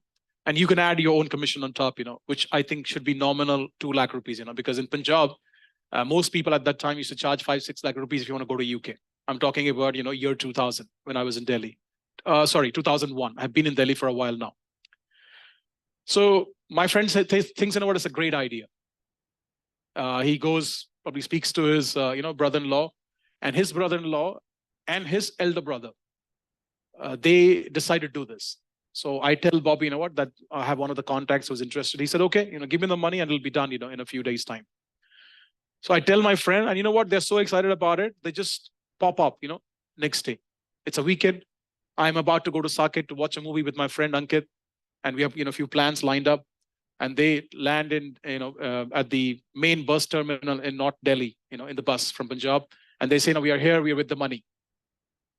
I'm like, excuse me. I mean, some notice would have been good, right? That you're coming. But when somebody comes unexpectedly, you have a bit of a challenge. I mean, if you understand, in city life. But village people, you know what? We are not that way. Our lives are different. We are like hanging out brothers. We can enter in anybody's house, anytime. That's the way the life is in villages. So they go like, we have the money. We want to come and give it to you. I go like, because I used to live in this 2-bedroom flat, with 3 other fellow, person who used to be sharing this with me. So I don't have even space, to put them in our flat.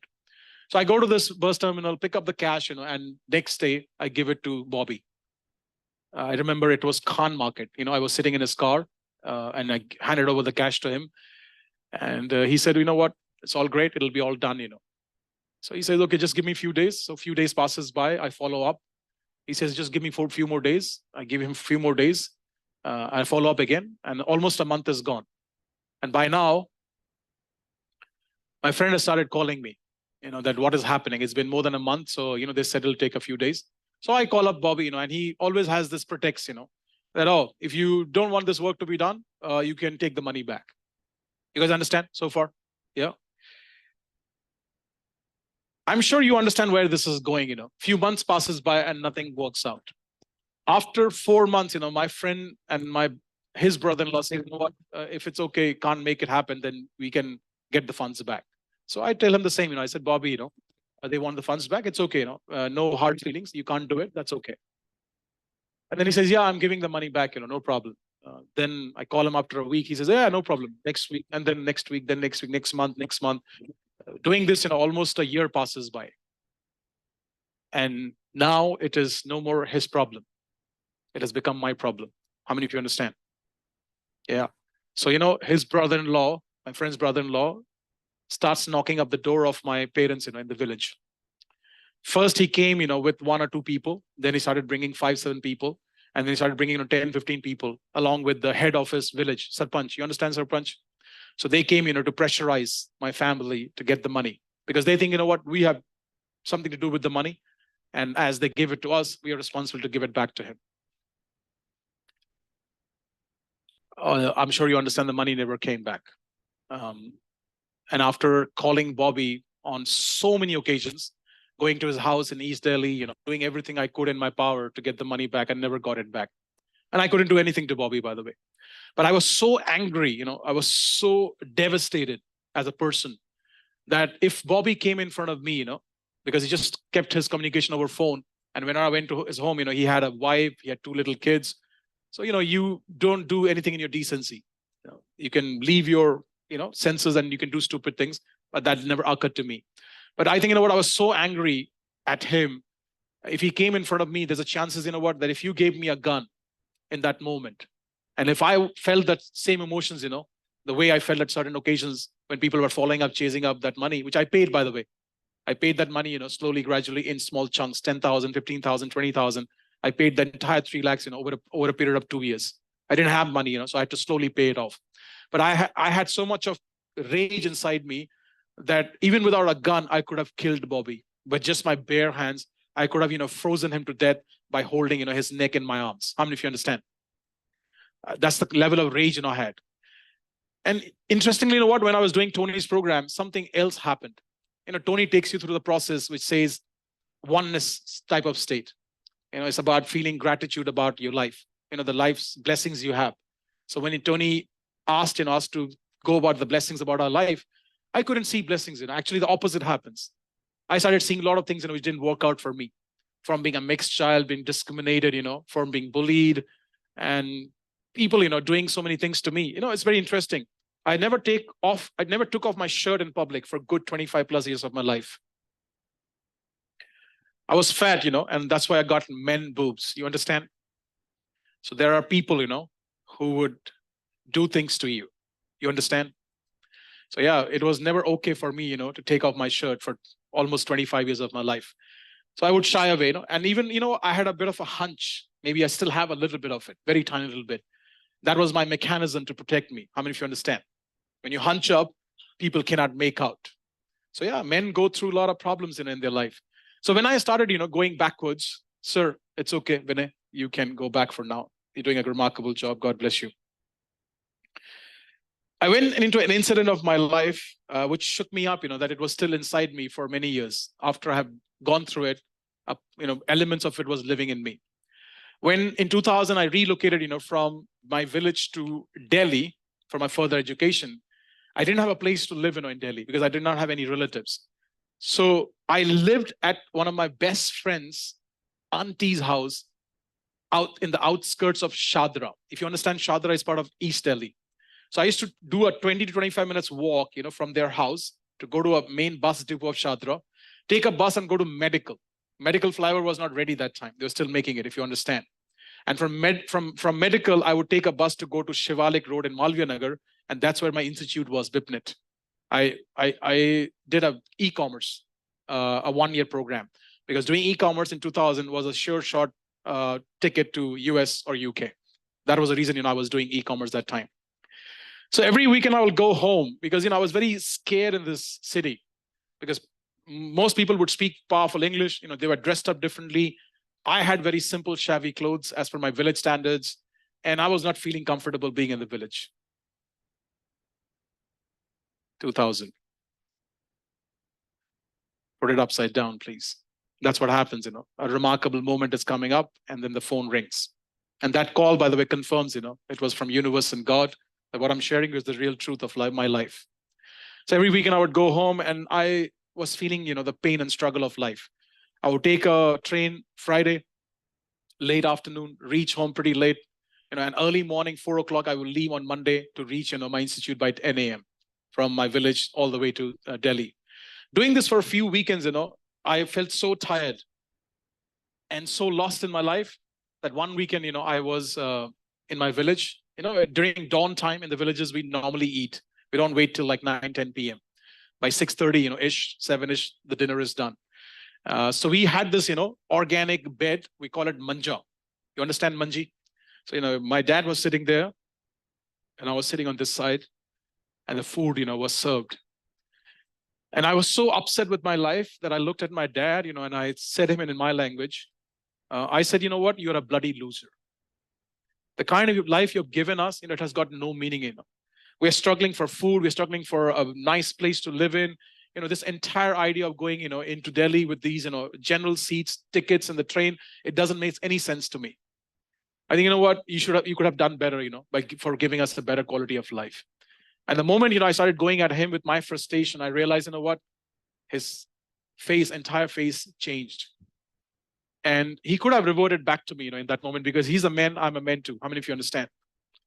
But he decided to take the other route. He somehow completed his half-eaten dinner, pretending that it's all done, and he left that space. The moment I did it, for a minute or two, I vomited my frustration.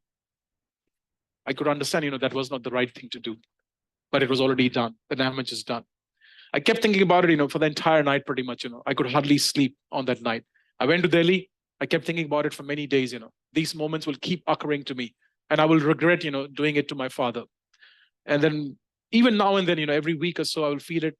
Maybe for many months, every now and then, once or twice or 3 times, this will occur to me, and I would like to, go back and fix this, and go like, what? I shouldn't have sent this to my dad. And I thought, what? Maybe this element of whatever weightage has gone from my life. But in 2007, when I was doing Tony's event, and this moment happened of feeling grateful about my life, I went back to that moment, and God bless you. And I got a coach or a assistant trainer helping me in this process. And I was able to release that mistake I made. I had to, say sorry for doing it to my younger version. Because what? It was not planned, but it happened. But I was still carrying the guilt, and the heaviness of that moment. And the beauty, of forgiving myself was that I was able to forgive Bobby and many other people, who has done bad to my life, but they were chosen for me to learn those lessons. How many of you here, you have people who have done bad things to you? broken your trust. Yeah. And there's a possibility that, you're holding on to some of those energies still. And you cannot let go of those energies until unless you say sorry to your own self for the mistakes which happened. And that's why they're called mistakes. We call something a mistake, because it was not intentional for you to do any damage to yourself and others. But when you took that decision, you thought it was going to work out, but it didn't work out for you. You trusted somebody, you gave your money, you trusted somebody, did the business, and things went wrong. But there are some elements and portions of those energies still living inside you somewhere. And I want you to go there. And for that, you have to rest your intelligence. Because your voice is stuck in the weightage of those emotions you're carrying. And if you do not work on it, it will be a very difficult journey for your voice to come out strongly. So right now, I want you to take some moments, good solid moments, and just write without analyzing what you're writing. I want you to take up 2 incidents from your past. How many? 2. One incident where you made a mistake like me when I was 22 years old, and I sat with my dad and I told him things and I was not supposed to tell him. He did the best he could from whatever limited resources he had. And I think he gave us a very decent life. An uneducated man, did manual labor, did some driving, then eventually got a cab, and somehow put me into an English middle school and made me educated. That was one of the biggest achievements of his life, but I did not see it. So I gave him a very hard time because of my own problems of life. How many of you understand?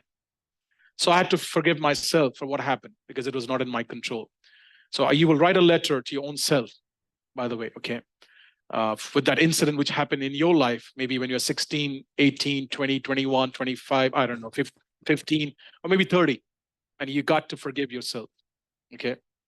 And, you will go back to that incident and you say, you know what, Amandeep, I understand. You did not meant it, but it happened, and I'm sorry for that. It's okay. You can, whatever that is, you write it in your own style.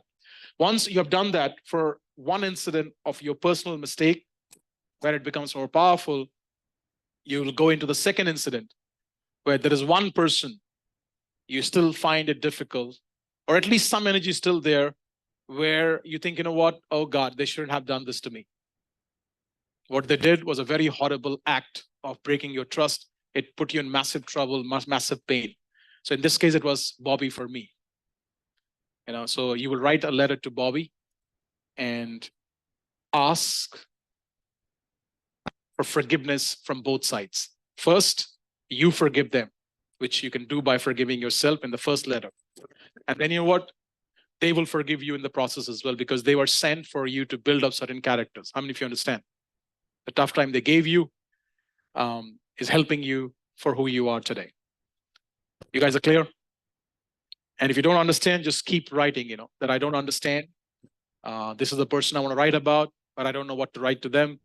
I just want to say, you know what, you shouldn't have done this, but it's okay. You've done it now. I forgive you. But you need to first write the letter to yourself, forgiving yourself for the mistake you have made. You guys understand? You can build upon this later, even after the session today. But for now, your job is to write that first letter to yourself and then a second letter to the person who gave you a tough time. The same happens for the virtual people. Maria, Shweta, Avinash, Pearl, maybe, you don't need to get so deep with this, sweetheart, because you're too raw, too young. But, we all grown-ups, we have more challenges.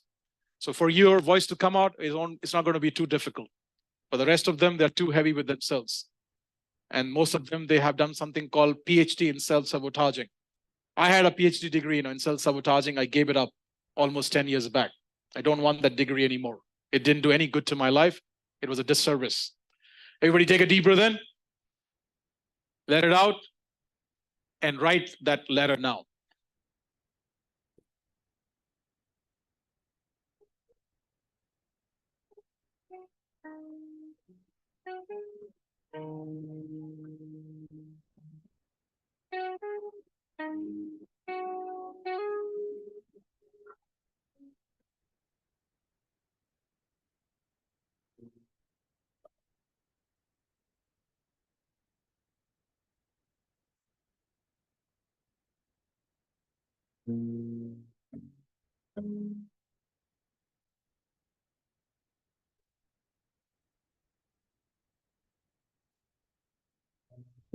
Sorry.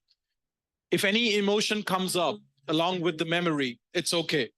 Keep releasing it. Don't hold it back. If anybody gets into tears, your job is not to wipe off those tears. Just let them be.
Just keep writing.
The more you can write, the more you can connect. The more you analyze, the more distant you become from the emotions which is in you. This exercise has nothing to do with logics.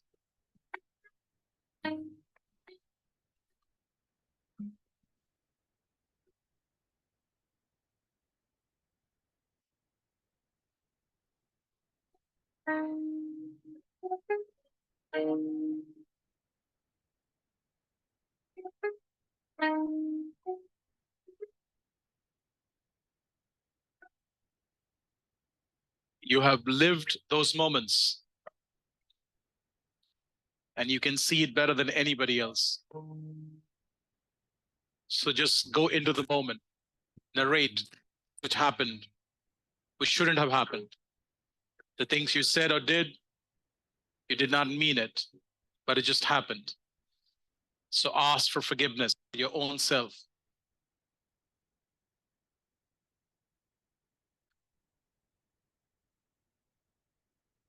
And I believe most of you here, you are on your second letter. That is a result of writing the first one. Anger, regret, frustration, rage on somebody originates from you having that rage for yourself. And the more rage and anger you carry in any subtle energy inside you is a heaviness for your voice to come out. They say having rage or anger with someone is like holding a burning coal in your hand, hoping for that person to turn up so that you can throw at them, but you're getting burned in the process yourself. So all my intellectual beings, rest your intelligence and just go with the process. Wax on, wax off. Round the circle, left the circle, right the circle.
You know, even your need to go to the toilet is a form of releasing. The moment you start feeling the pressure of releasing water from your body is also connected to the emotions you feel. By the way, whatever you're writing, you don't need to show it to anybody. It's your truth. You can even swear. You can use any words in any language and just let your heart pour out in those papers.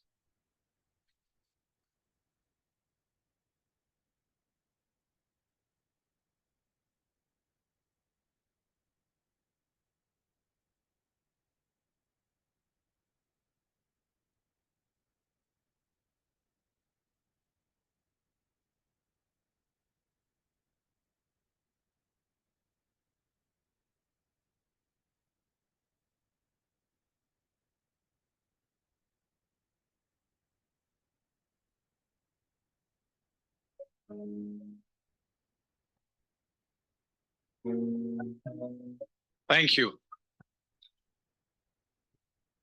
for writing those letters.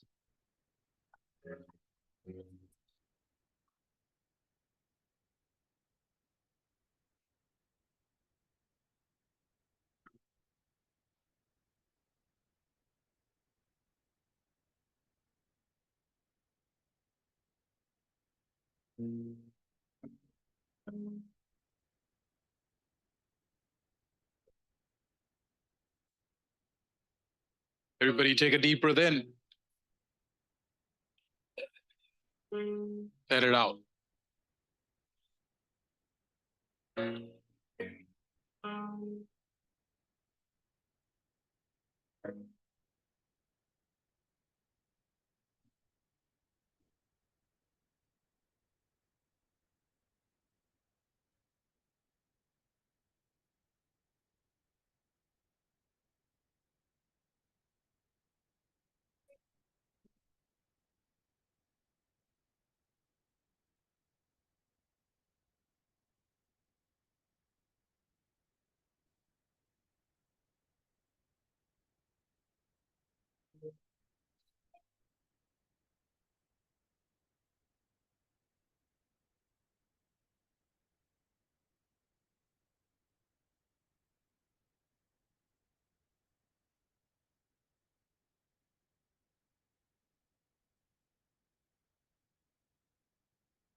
Okay,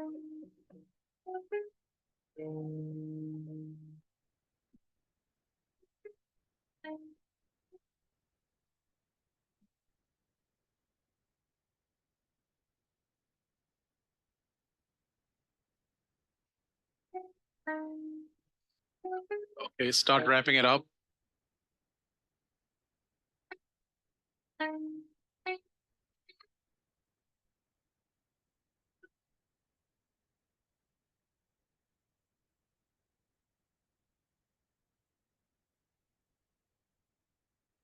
New layers of guilt will form up as well.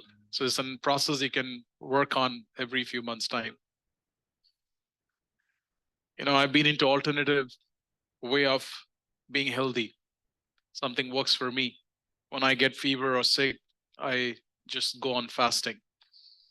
Fasting is the ultimate answer for not just physical ailments, but mental ailments too. It's a whole different level. If you want to go on, you can.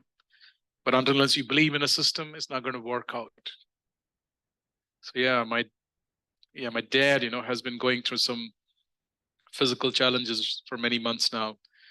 And I took him through a process which I thought is going to work, but it didn't. Because what, it could be the belief, he doesn't have. And I feel guilty, for making him go through that process. So I just want to say sorry, to my dad. He will always be my hero.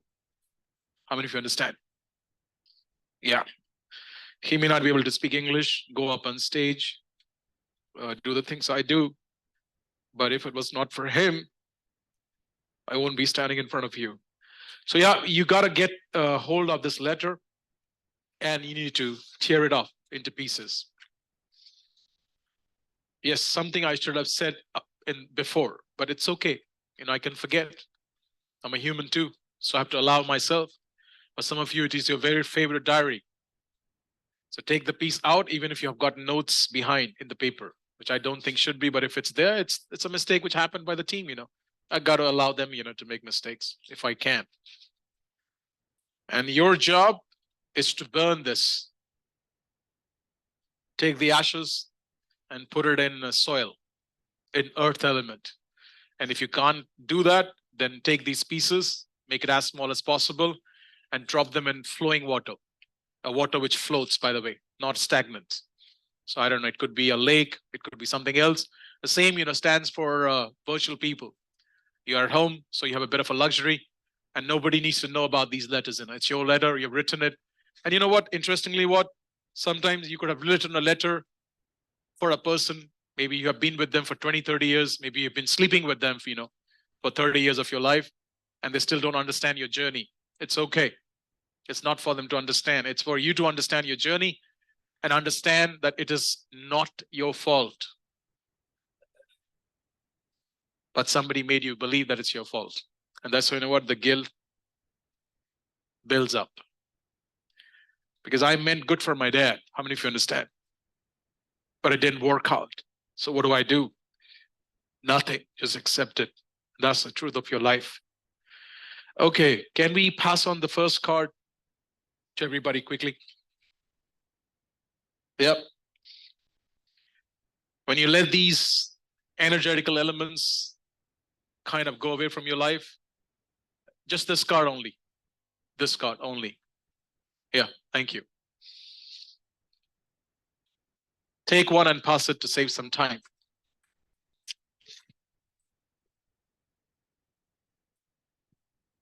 Keep the mirrors ready if you have them.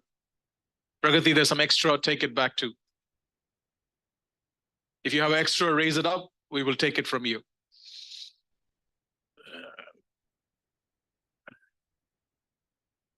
Pragati, ma'am, I'm a human too.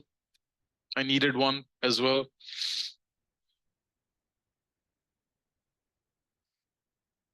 But there's no logic to it. There's no flow to it. It's just the energy which is more important than what you say.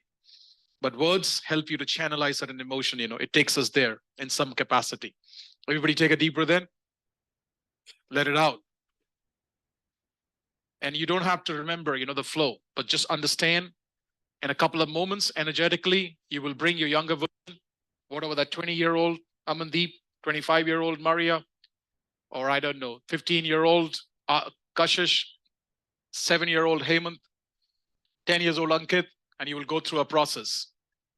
Everybody take a deep breath in, let it out, and look at the card.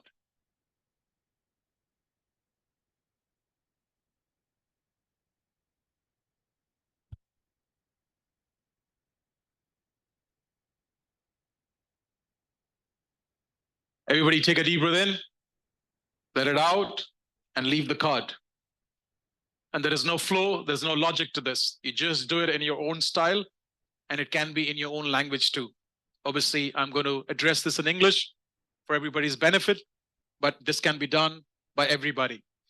So everybody right now, go ahead and close your eyes. Even the virtual people, close your eyes, let go of your notepad and pen, and also let go of your need to hold on to anything. Nothing is missing. Take a deep breath in and let it out. Take another deep breath in and let it out.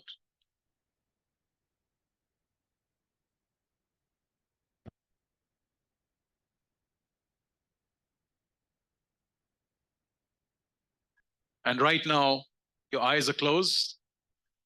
I want you to go there.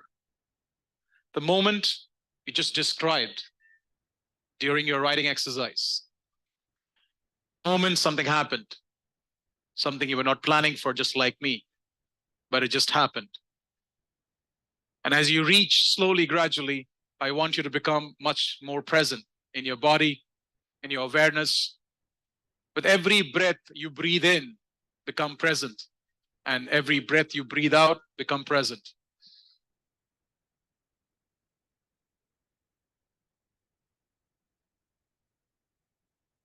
It's your moment. You have lived it. You've seen it. You can go there quicker compared to anybody else in the room. So as you enter this space, this moment, just see everything you could have seen, everything you saw when you were there. The dress you're wearing, either you're sitting or you're standing, and the things you experience in this moment.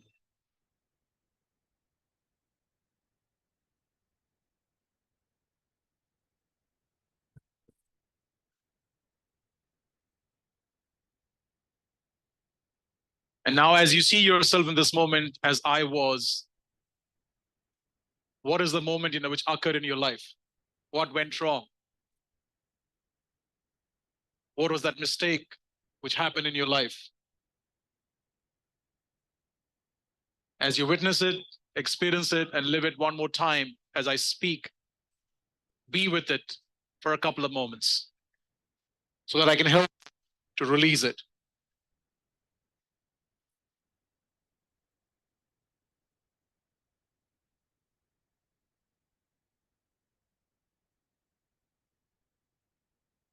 And as you stay there, because of my request, I want you to become aware of this feeling. I know it's not the best.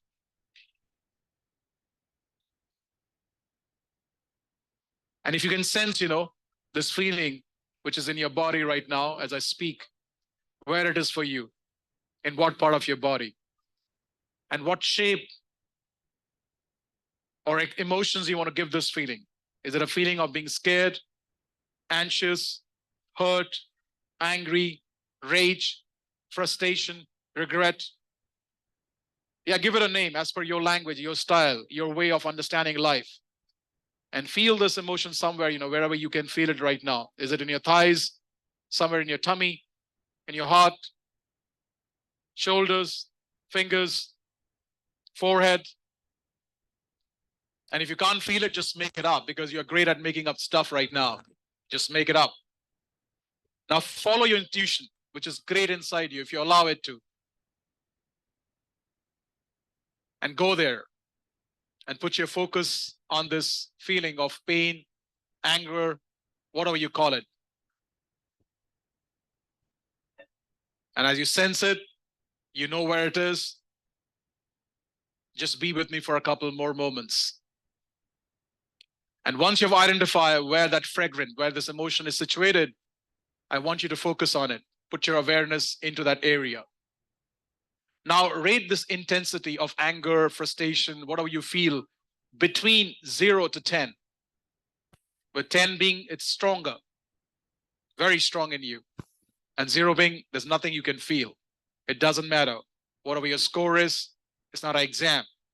For you to be aware and be with me in this journey. And every time your brain says, I don't know, just make it up, because you are great at making up stuff.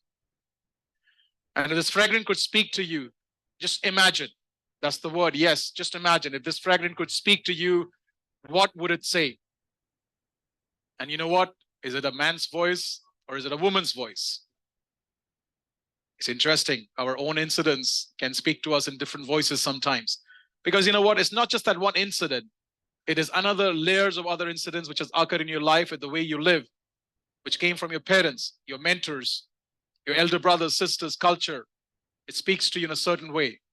So does it speaks to you in a man's voice, a grandfather's voice, a granny voice, a woman's voice? Let it speak. If that fragrance had a color, imagine if it had a color, what color would you give it? Red, yellow, white, black, green, doesn't matter. So give it a voice and give it a color. And if that fragment had an age, what age would it be? 22, 15, 17, 19, 23?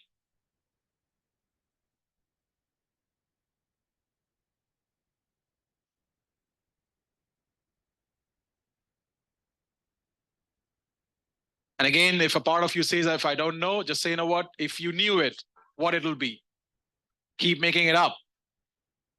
Because the more intelligence interferes, more these questions comes up. The more you make up, the more you imagine, you touch the deeper layers of your creativity. Now, using your imagination and your thoughts, let that energy, which is in that thigh, wherever your tummy, your shoulders, spiral up, like a spiraling energy coming out of your body. And as it spirals up out of your body, it takes the pain, the anger, the frustration with it. And that now energy stands in front of you. Yes, it spirals out of your body and it stands in front of you. Make it up. If you cannot see it, just make it up. Now, to dissolve this energy, your job is to say a few things to this energy.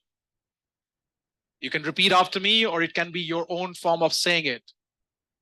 This is what I would say if I was you. I love you. I am sorry. Please forgive me. I forgive you. I release any promises or decisions that I made to you or to myself at that time. We are both free. Thank you. And the more you say it, the more mean it. It's the energy which makes the difference, not in what you say. So again, I love you. I am sorry. Please forgive me. I forgive you. I release any promises or decisions that I made to you or to myself at the time. We are both free. Thank you. One more time. I love you. I'm sorry, Amandeep. Please forgive me. I forgive you. We are both free. Thank you. I love you. I'm sorry. Please forgive me. I forgive you. We are both free. Thank you. Keep repeating it in your own fashion. There is no right way of doing this. It is just the way of doing it. I love you. I'm sorry. Please forgive me. I forgive you. I release any promises or decisions that I made to you or to myself at that time. We are both free. Thank you. Keep talking to that energy which has spiraled up and is standing in front of you right now, because you can see it in your mind's eye as your eyes are closed. Now, what feeling would you like to replace this energy with, this space with? Because, there is in universe no vacuum. If you take out something, you have to fill up with something. So what would you like to replace it with? Love, peace, compassion, joy, faith, excitement, happiness, or any uplifting feeling, which you like. You name it, because it's your way of doing it, not my way. Anything would do. Love, peace, compassion, trust, joy, happiness, excitement. Think about it. Pick up one. Could be in your language. And now give this feeling which you want it to be replaced with a color. Whatever that color is, it's a different color now. Your favorite color, pink maybe, purple, maybe green, maybe blue, I don't know. You give it a color. And then imagine a big ball of energy colored with that emotion in your mind's eye. And as you see that big ball of energy, breathe the feeling. Yeah, that joy, excitement. Breathe in a few times and draw it from that ball and let it go in your body and fill the space where the original fragment lived. That pain was living, but it is out now, and you fill it up with joy, trust, excitement, happiness, whatever that you decided to. And the more you breathe out, any little fragment left in terms of pain, anger, it just leaves your body. And the more you breathe in, you fill it up with that favorite color of yours, purple, pink, of that emotion of love, compassion, joy, whatever you decided for yourself. And as you breathe in this powerful energy and you breathe out any little fragments of pain leaving your body, you can repeat to this amazing energy coming into your life, into your presence, into your voice, which is, I love, honor, and acknowledge myself. I love, honor, and acknowledge myself for being open and receptive to change. I'm now celebrating my success by serving more and more souls, which is, in my case, you can insert your action by speaking from stage, by getting more hike, by serving my family better, by making an impact, by giving more happiness to the world, by teaching people stock trading, whatever that is for you. And there is no fashion to this. You just do it in your style. I love, honor, and acknowledge myself for being open and receptive to change. I'm now celebrating my success by dash, dash, dash. Repeat one more time. I love, honor, and acknowledge myself for being open and receptive to change. I'm now celebrating my success by becoming Amandeep's assistant trainer, by serving people from stage, by having a powerful voice to share what I want to share, by dash, dash, dash. One more time. I love, honor, and acknowledge myself for being open and receptive to change. I'm now celebrating my success by dash, dash, dash. I love, honor, and acknowledge myself for a special being I'm becoming. And I'm celebrating my success by dash, dash, dash.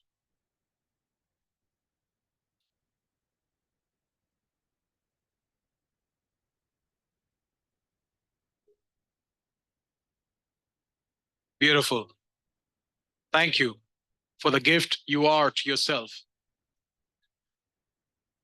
Take a deep breath in. Let it out.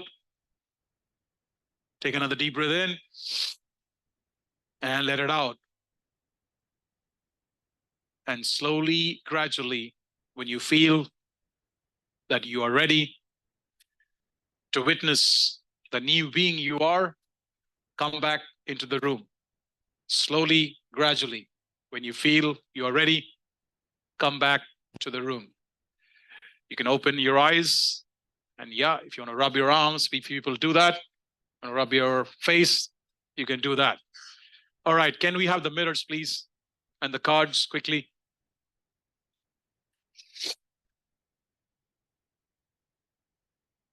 Help her out so that we can save some time. You will get a mirror and you will get a card. I've spent, time with a lot of great people in the green room, a lot of great thought leaders, a lot of great trainers, a lot of great speakers, a lot of great successful business people, including, watching Richard Branson very closely. I was, in just like not even two, maybe 1.5 meters away from Donald Trump. Yes, I've got a group picture, with him. I don't have an individual picture. I wish I had one. So I've seen a lot of, great people, from Alan Sugar to Richard Branson to Donald Trump. And I think, what, there's one common trait they all have, in their own style. They're obsessed with themselves in a healthy way. They're all in love with who they are. And when you become your biggest fan and you fall or rise in love for who you are, the world will become your oyster. So, sweetheart, my fellow learners, reach out to the mirror. Yeah, take the mirror. I will be fine, I think. You guys have more? Okay, cool. If you have extra, you can pass it on. If you have one extra, it's okay. Please make sure, you take this letter very seriously. I can see, there are pieces. You must take them and burn them. If not, bury them. It is very much important and required. There's a reason behind it. There's energy to it, okay? Yep. Everybody, you need to have a card. And your job now, first to go through the card, because there's no flow to it. Your logical brain interferes and you want to get it right, but there is nothing right. It is just your style. You understand? And doesn't matter what you say, but energy is more important, okay? So it is very simple. I like you. I love you. I really love you, Amandeep. I'm your biggest fan. Thank you, Amandeep, for being you. And I'm super proud of you for who you are. Okay. So now everybody look into the mirror. Look into the mirror the way you have never looked at yourself. Gauge at yourself and give yourself a smile.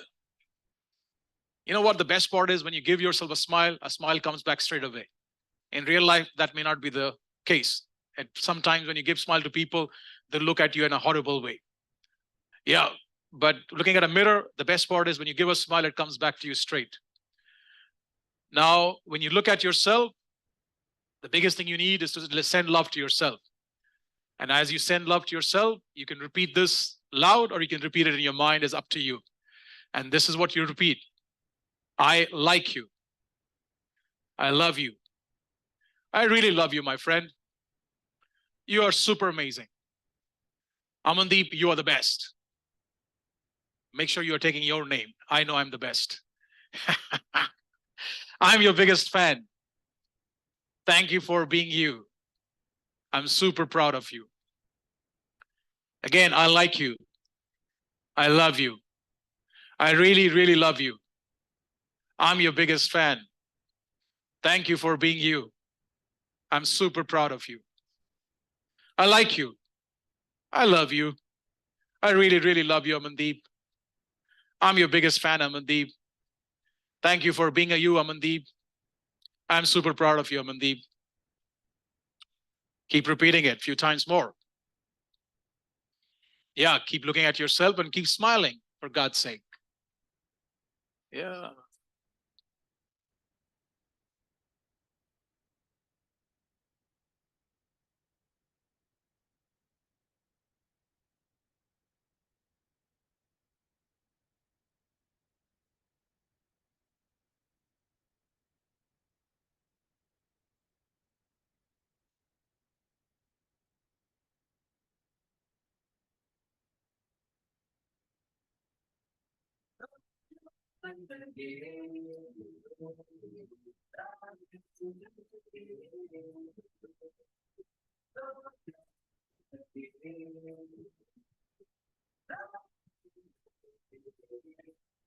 The more you love your zindagi, the more love will come to you. The only reason you don't see love and the power inside you, because you do not love the person you are. I can tell you there are very high chances. And the more you love yourself, the more you become tuned in who you are, and the more you embrace and accept what you are, your height, your voice, your skin color, your background, your struggles, your pain, your mistakes, everything around you becomes magical. The Amandeep you see hated himself very badly in the past. Has everything gone away? No, still some elements are there, but most of it's been taken care of. And the more I love myself, the more amazing I become. Just like the way, the more you will love yourself, the more amazing you will become. All right, people, everybody take a deep breath in. Let it out. So, virtual people and Rachna Joshi, if that's what you are doing, taking over, everybody needs to be numbered in a couple of moments from now. And Kanika madam, you understand why. If you understand, please nod your head. Yeah, she's in Rohtak. It's cold there. Yep. Everybody, guys, else doing this exercise, breaks and keep processing. If you can, don't talk to each other. If you have to go to the toilet, go and just process. Processing is a very powerful thing. Right now, we will take a 10 to 12 minutes break. It's not exact. There's a reason behind it. When you come back, the room will look different. And we don't want your stuff, so please keep them on the sides, absolutely where you can find them later. When you come back, the room will look different. And we will have a guest trainer coming in, which something the virtual people cannot maybe witness and enjoy, but Rachna will take care of you guys. So this is me. I'm done for the day. Thank you very much for being here. Lots of love to you guys. And I hope you have a very profound lesson with the guest trainer I'll send you to teach you one of the most powerful lessons of your life. Make sense? So keep doing the process. Go to your toilet, take a 10, 12, 15 minute break. And when we tell you, you come back to the room. Everybody has to leave the physical room. Virtual people, good night. It was a pleasure being with you guys. I'll see you tomorrow at 9 a.m. to learn some powerful lessons of life. Tomorrow is also Bollywood night, you know. So people are coming physically, dressed up, bit party, little bit party, or anything you would do, doesn't matter. Just come and we'll give you some props as well. Am I right? Tomorrow is Bollywood night? Cool. Any other announcement I need to make before I go? Okay, everybody stays here. You don't leave anywhere in terms of this vicinity. You're not going upstairs, downstairs. You just stay in this floor. Go to the toilet, enjoy yourself, and we'll bring you back in. Take all your stuff, put it in one place, and leave them in the corner.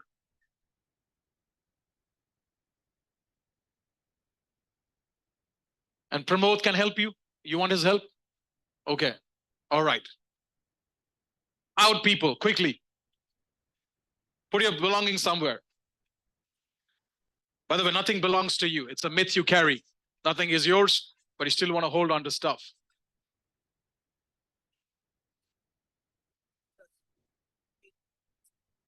Fabulous. Wanna be real on us. Nobody got nothing on us. Lovely all on us from London back down to the US.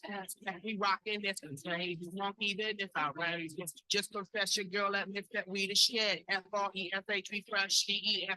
We definite, BEG represent. So, yeah. Come on, baby.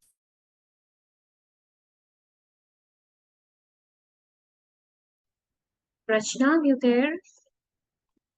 Please take over from here. You can first explain them what is going to happen, and then we can start the game. And yes, of course, you will be in charge. I'll be helping you in case you need any help. All right. And a little request to everyone, please come on camera, because if you stay off camera, we like really cannot play this game without you being on the camera. So please come on the camera.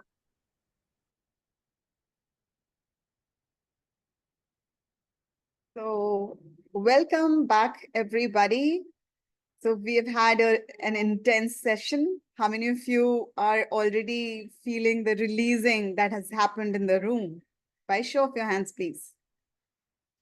Yes, that was very powerful. So every time, whenever I go through the session, I feel the similar feeling. I feel that I've done all the releasing, but still, something is still there. So I think this is how we transform ourselves. This is how we do our releasing layer after layer. So we are, getting rid of our pain that we carry with ourselves, the baggage that we're carrying all the time. All right. So this is the next session of our, this is the next part of our session. So we are going to play one game with you all. So in the room, it'll be the captain, who's going to take over. So here in the room, we are going to play a similar game to what is being played over there. All right. So we are going to number them. We've already numbered you. If you can just have a look and observe your number, right? What we're going to do is, I'll pick one number every time. So if I call number 7 and I ask you another number, suppose I ask number 7 to identify number 10. All right, and tell them. So 2 things you're going to do. If you know their name, if I ask number 7 to identify number 10. So if you know that person's name, then you would say that, tell them, thank you for being with us. Thank you for letting others know that you are important. All right.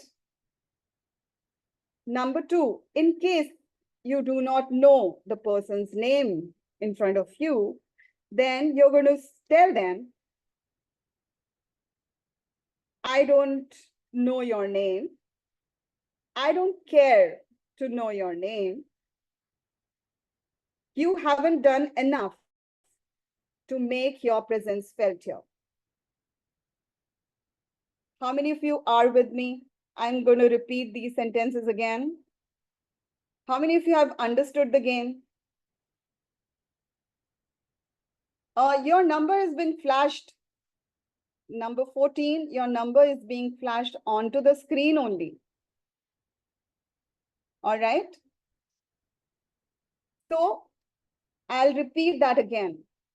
If I choose number 8, I will ask number 8 to choose, I'll choose a number for you. Suppose I'll ask number 8 to identify number 14.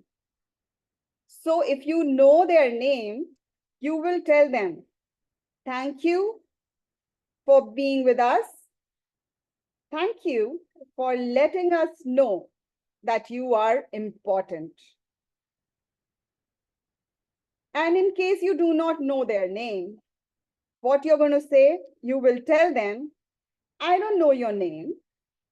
I don't care to know your name because you haven't done enough to make your presence felt. Have I made myself understood? So we can type in the chat box the similar, Sampurna, could you please do that for us? So in case they forget. How many Okay, of sure. you have understood the game? Please raise your hands. How many of you are with me? Number 6. Haven't you understood? Yeah, great. Number 5. Are you with me? Brilliant.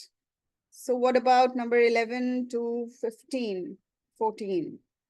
11, could you please be on camera? Number 12, I would request all of you to be on camera for some time, please. So number 9, I hope I've made myself understood. Yeah. All right. So shall we begin, or do I need to repeat once more? Number 12. Okay. Understood, but we are going to get out of this game. Okay. So this we will let you know by towards the end, you would understand that why exactly are we playing this game. All right. So let us begin. May I request number 5 to please identify number 8 and tell them if you know their name and if you do not know their name. So please kindly unmute number 5. Hi, Pearl Yadav. Thank you for being with us and letting us know that you are important. You're doing brilliant. Yes, that's awesome. All right, great going. Great going, number 5. Now, may I request number 10 to please identify number 6.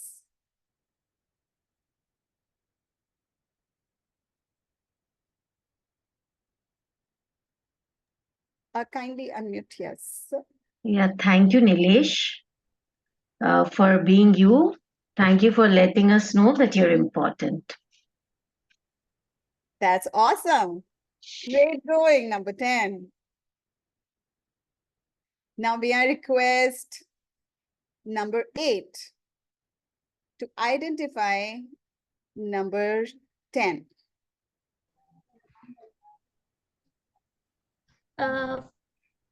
Just a moment. I don't know your name and I don't even care to know your name because you haven't done enough to make your presence felt. Thank you for being here with us and thank you for let others know that you are important. Number 10. All right. That's brilliant. Number 8. All right. Now over to number 9. Number 9, could you please identify number 5?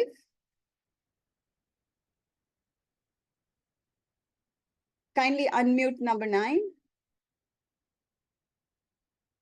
I have problem remembering names, so That's okay. I don't know your name and I don't care to know your name because you haven't done enough to make your presence felt. Thank you for letting you know that you are important by your presence on the video. Thank you. All right. You don't need to thank them. You have to tell them that they haven't done enough to make their presence felt. I mean, thanks. My turn is over. Yeah. So over to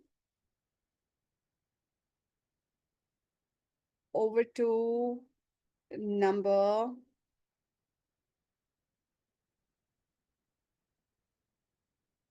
number 6 again.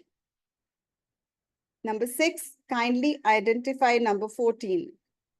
Okay, number 14 is not visible to us. Probably number 18.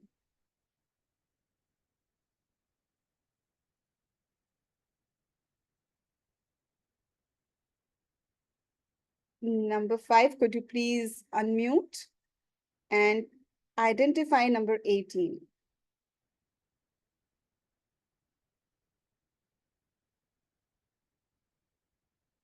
Okay, we have lost number 18. It's okay.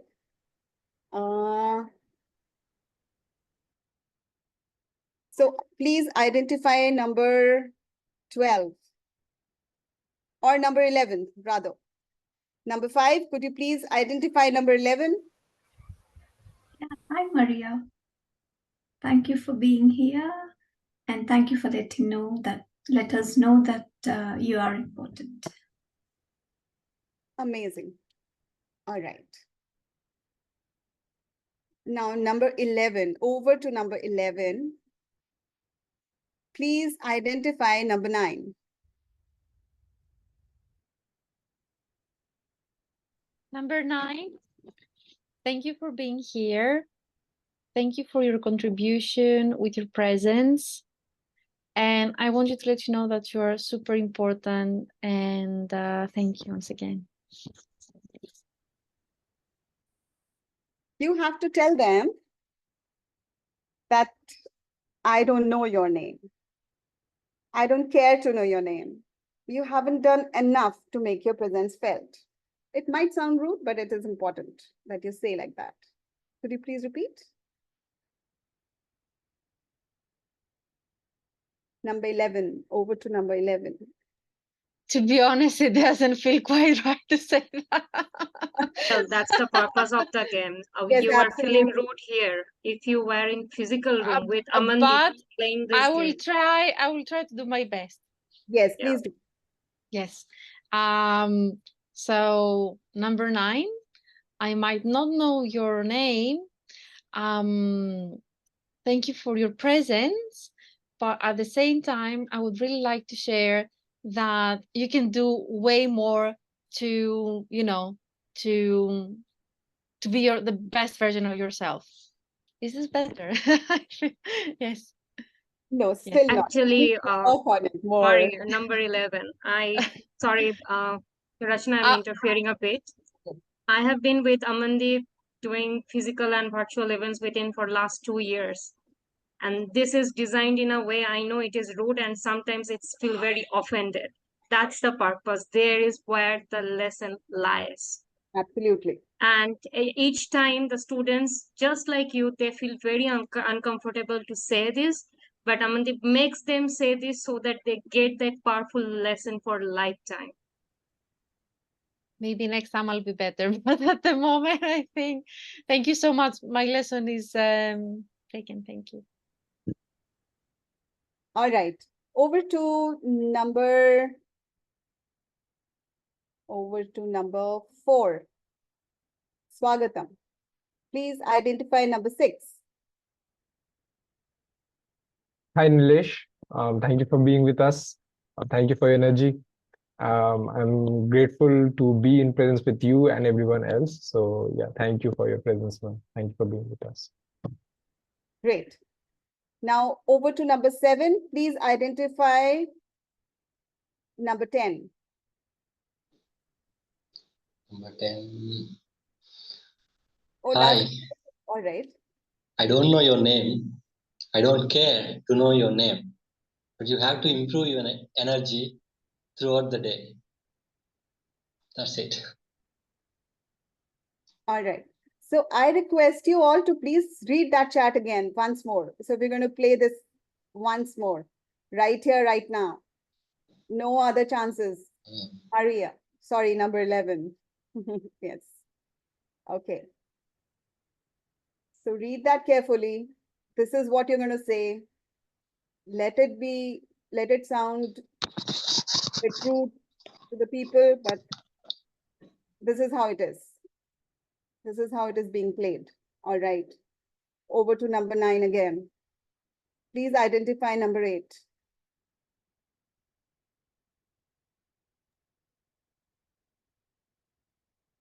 Who is 8? Okay. Pearl Yadav. Thank you for being with us. Thank you for letting us know that you are important. Thank you. Over to number 11. Please identify number 7.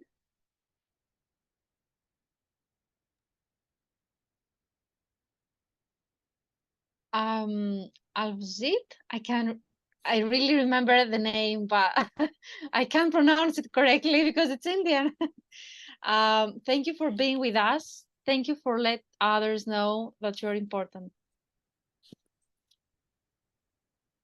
Do you remember his name?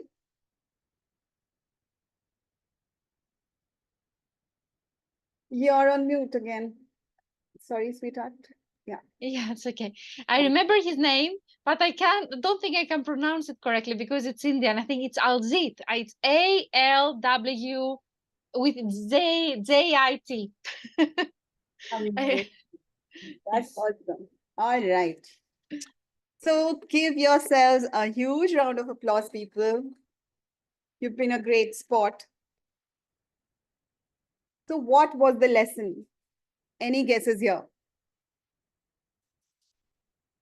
Dear people, we are responsible for our own brand. All right, we have number 16 joining in, number 9 joining in.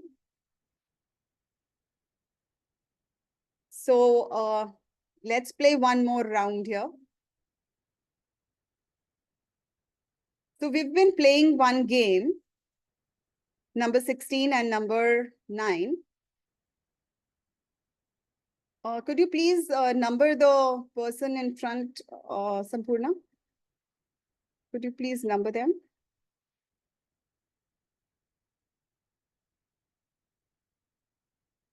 Okay. So this game is all about number game. Excuse me. We have, as you all can see on the screen, you have been numbered differently. You've been given a particular number, right? So what you're going to do is you are going to identify. So I will ask you to number yourself. You just need to identify a number, and I will ask you to unmute yourself, and then you unmute, and then I will ask one number. suppose number 16 is there, I will ask you to identify number 7. If you are able to identify the number 7, their name, if you know their name, you can tell them, you have to tell them that thank you, name them first, and then tell them that thank you for being there. Thank you for letting others know that you are important.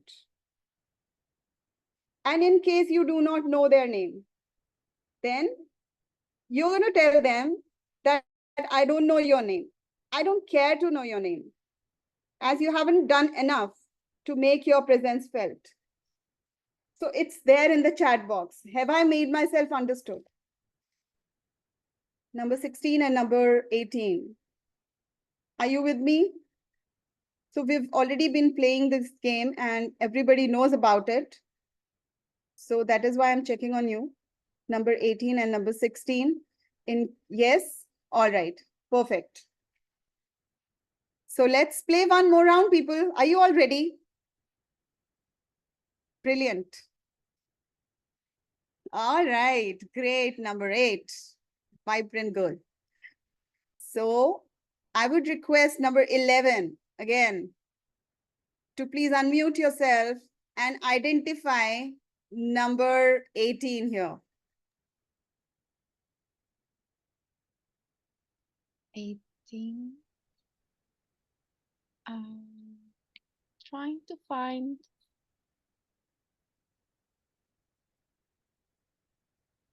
number 18. Okay, it seems like I can't even see their. Ah, yes. Okay, cool. Number 18. I don't know your name, and I don't care to know your name because you haven't done enough basically to make your presence felt. Great. It sounded a bit awkward, but got there. Now over to number 18. Number 18, please identify number 5.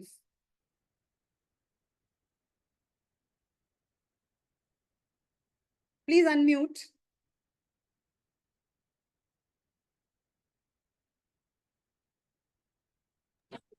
Okay. Same situation. I don't know your name. I don't know the wordings. Could you help? Yeah, it's there in the chat.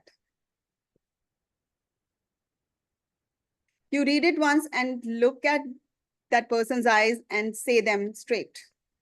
It's not there in the chat. I joined on my mobile just now. All right.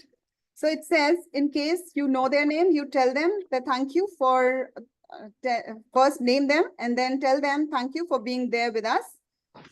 Thank you for letting us know that you are important. And in case you do not remember their name, then tell them, I don't know your name. I don't care to know your name. And you haven't done enough to make your presence felt here.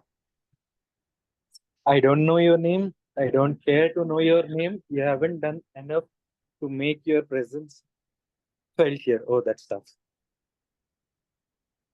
All right. Now over to number 16. Number 16, please identify number 6.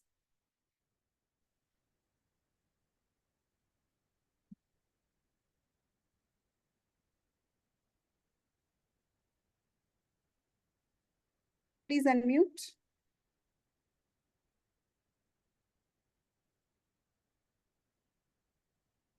Number 16.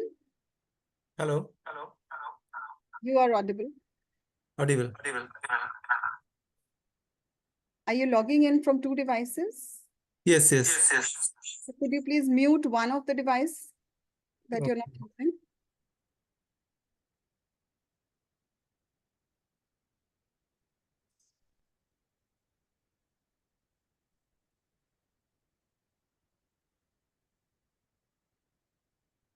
Number 6. I don't know your name. I don't even bother to know your name because you have not made enough representation which is felt here. All right. All right. So this was an opportunity given again to you because the game was over. Thank you very much for participating. Give yourselves a huge round of applause. So yes, what was the lesson behind it? Do you think, how many of you feel that you are responsible for your own brand? By show of your hands, please. How many of you feel that you yourself is responsible to make your presence felt into this world? Absolutely. Yes. So we are responsible for our own branding. In case most of the time what happens is we are not caring for ourselves enough to make our presence felt out there. Yeah. So at times we are hiding away from people. We are hiding away from from the world. We don't want to show up wherever we need to. So that's why people don't bother. People don't make, they don't even remember you. So how many of you want to make your presence felt into this world? By show of your hands. Yeah. Now I want you all to imagine if you are in a room of 100 people and a small kitten enters the room. What would happen? What would happen? Nobody notices, right? How many of you agree? Nobody notices. Yeah. So, and what would happen if a lion or a lioness enters that room? What would happen? Everybody would get scared. Yes, number 8. Awesome. So that's what happens. It's all within our own selves, what we think about ourselves. Are we feeling like kitten or a small insect maybe? So people are not feeling our presence enough. Or are we feeling empowered from inside that people are really acknowledging our presence? Yeah. So that was the lesson. All we need to do is bring that shift inside us so that it shifts our identity about our own selves. Yeah. So that was the lesson behind today's game. So let that sink in. And today I request you all to please write down all the learnings that you have done today, right? Whatever the lessons, whatever the in the room that you had undergone, you had actually undergone a brilliant process that you could let go of your pain. See, suppose you have to run a marathon and then you are adamant on carrying that baggage along with you. How far would you be able to walk or run? Do you think it's possible? No, it's not possible. You will not be able to, you will not be able to walk even for a while. Yeah. So if you have to run a marathon, you have to let go of all the past pains the way we just did. We have undergone a brilliant and amazing process, which Amandeep just go through. Yeah. So that's about it. And today, about this game, I would like you and request you all to write in your journal, what was the lesson? How can you bring about that shift in your identity? What should you be doing about thinking about your own selves? Yeah. And is there a music you're playing right now? All right. Over to Amandeep. Amarjot Kaur, is that what your name is? Okay. Are you present? Are you ready? Are you here? Can you play some music, please? Soft one. Everybody, welcome back into the room. Please grab a chair. Sit somewhere very quickly. One of the most profound lessons of your life is waiting for you. So get into your chairs and settle down.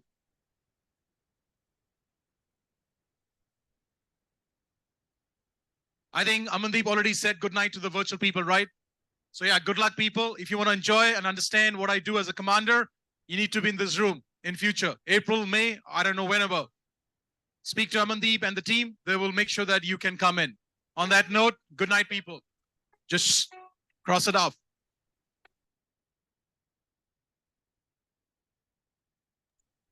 That's awesome. Okay. So I would request, I would request all of you to write in your journal today, how can you bring about that identity shift in yourself, right? Another task that you're going to do is create a victory list for yourself. That is a Jai Ho list. You will write 10 accomplishments of your life, probably 10, 15, 20, 25, as much as you can already. Okay, number 8 has already done that, I guess. Wow. Okay, so you can continue writing there, number 8. Pearl, you can continue with your list. Otherwise, you can repeat doing that because it'll really empower you and it'll help you bring about that shift, identity shift, because at times we do not acknowledge the things that we have achieved in life. If it's possible. If not, it's okay. I don't want anybody going in and out. I think, Rachna, we can wrap up now. All right. So tomorrow, you're going to create Jai Ho list or a victory list about yourself. And tomorrow morning, we are meeting at 9 o'clock IST time, 3:30 a.m. London time. Okay. I hope you all had a great day and enjoyed as much as I did. Thank you so much, everyone. Thank you. Yeah. Any announcement, Sampurna? A last minute thing. Tomorrow's link is going to be the same link as today. We will send you again, but just for your reference, it is going to be the same Zoom link for all 4 days. Okay. All right. Take care. London people, everybody. enjoy the rest of your day. And to Indian people, good night. Thank you. Good night. Bye bye.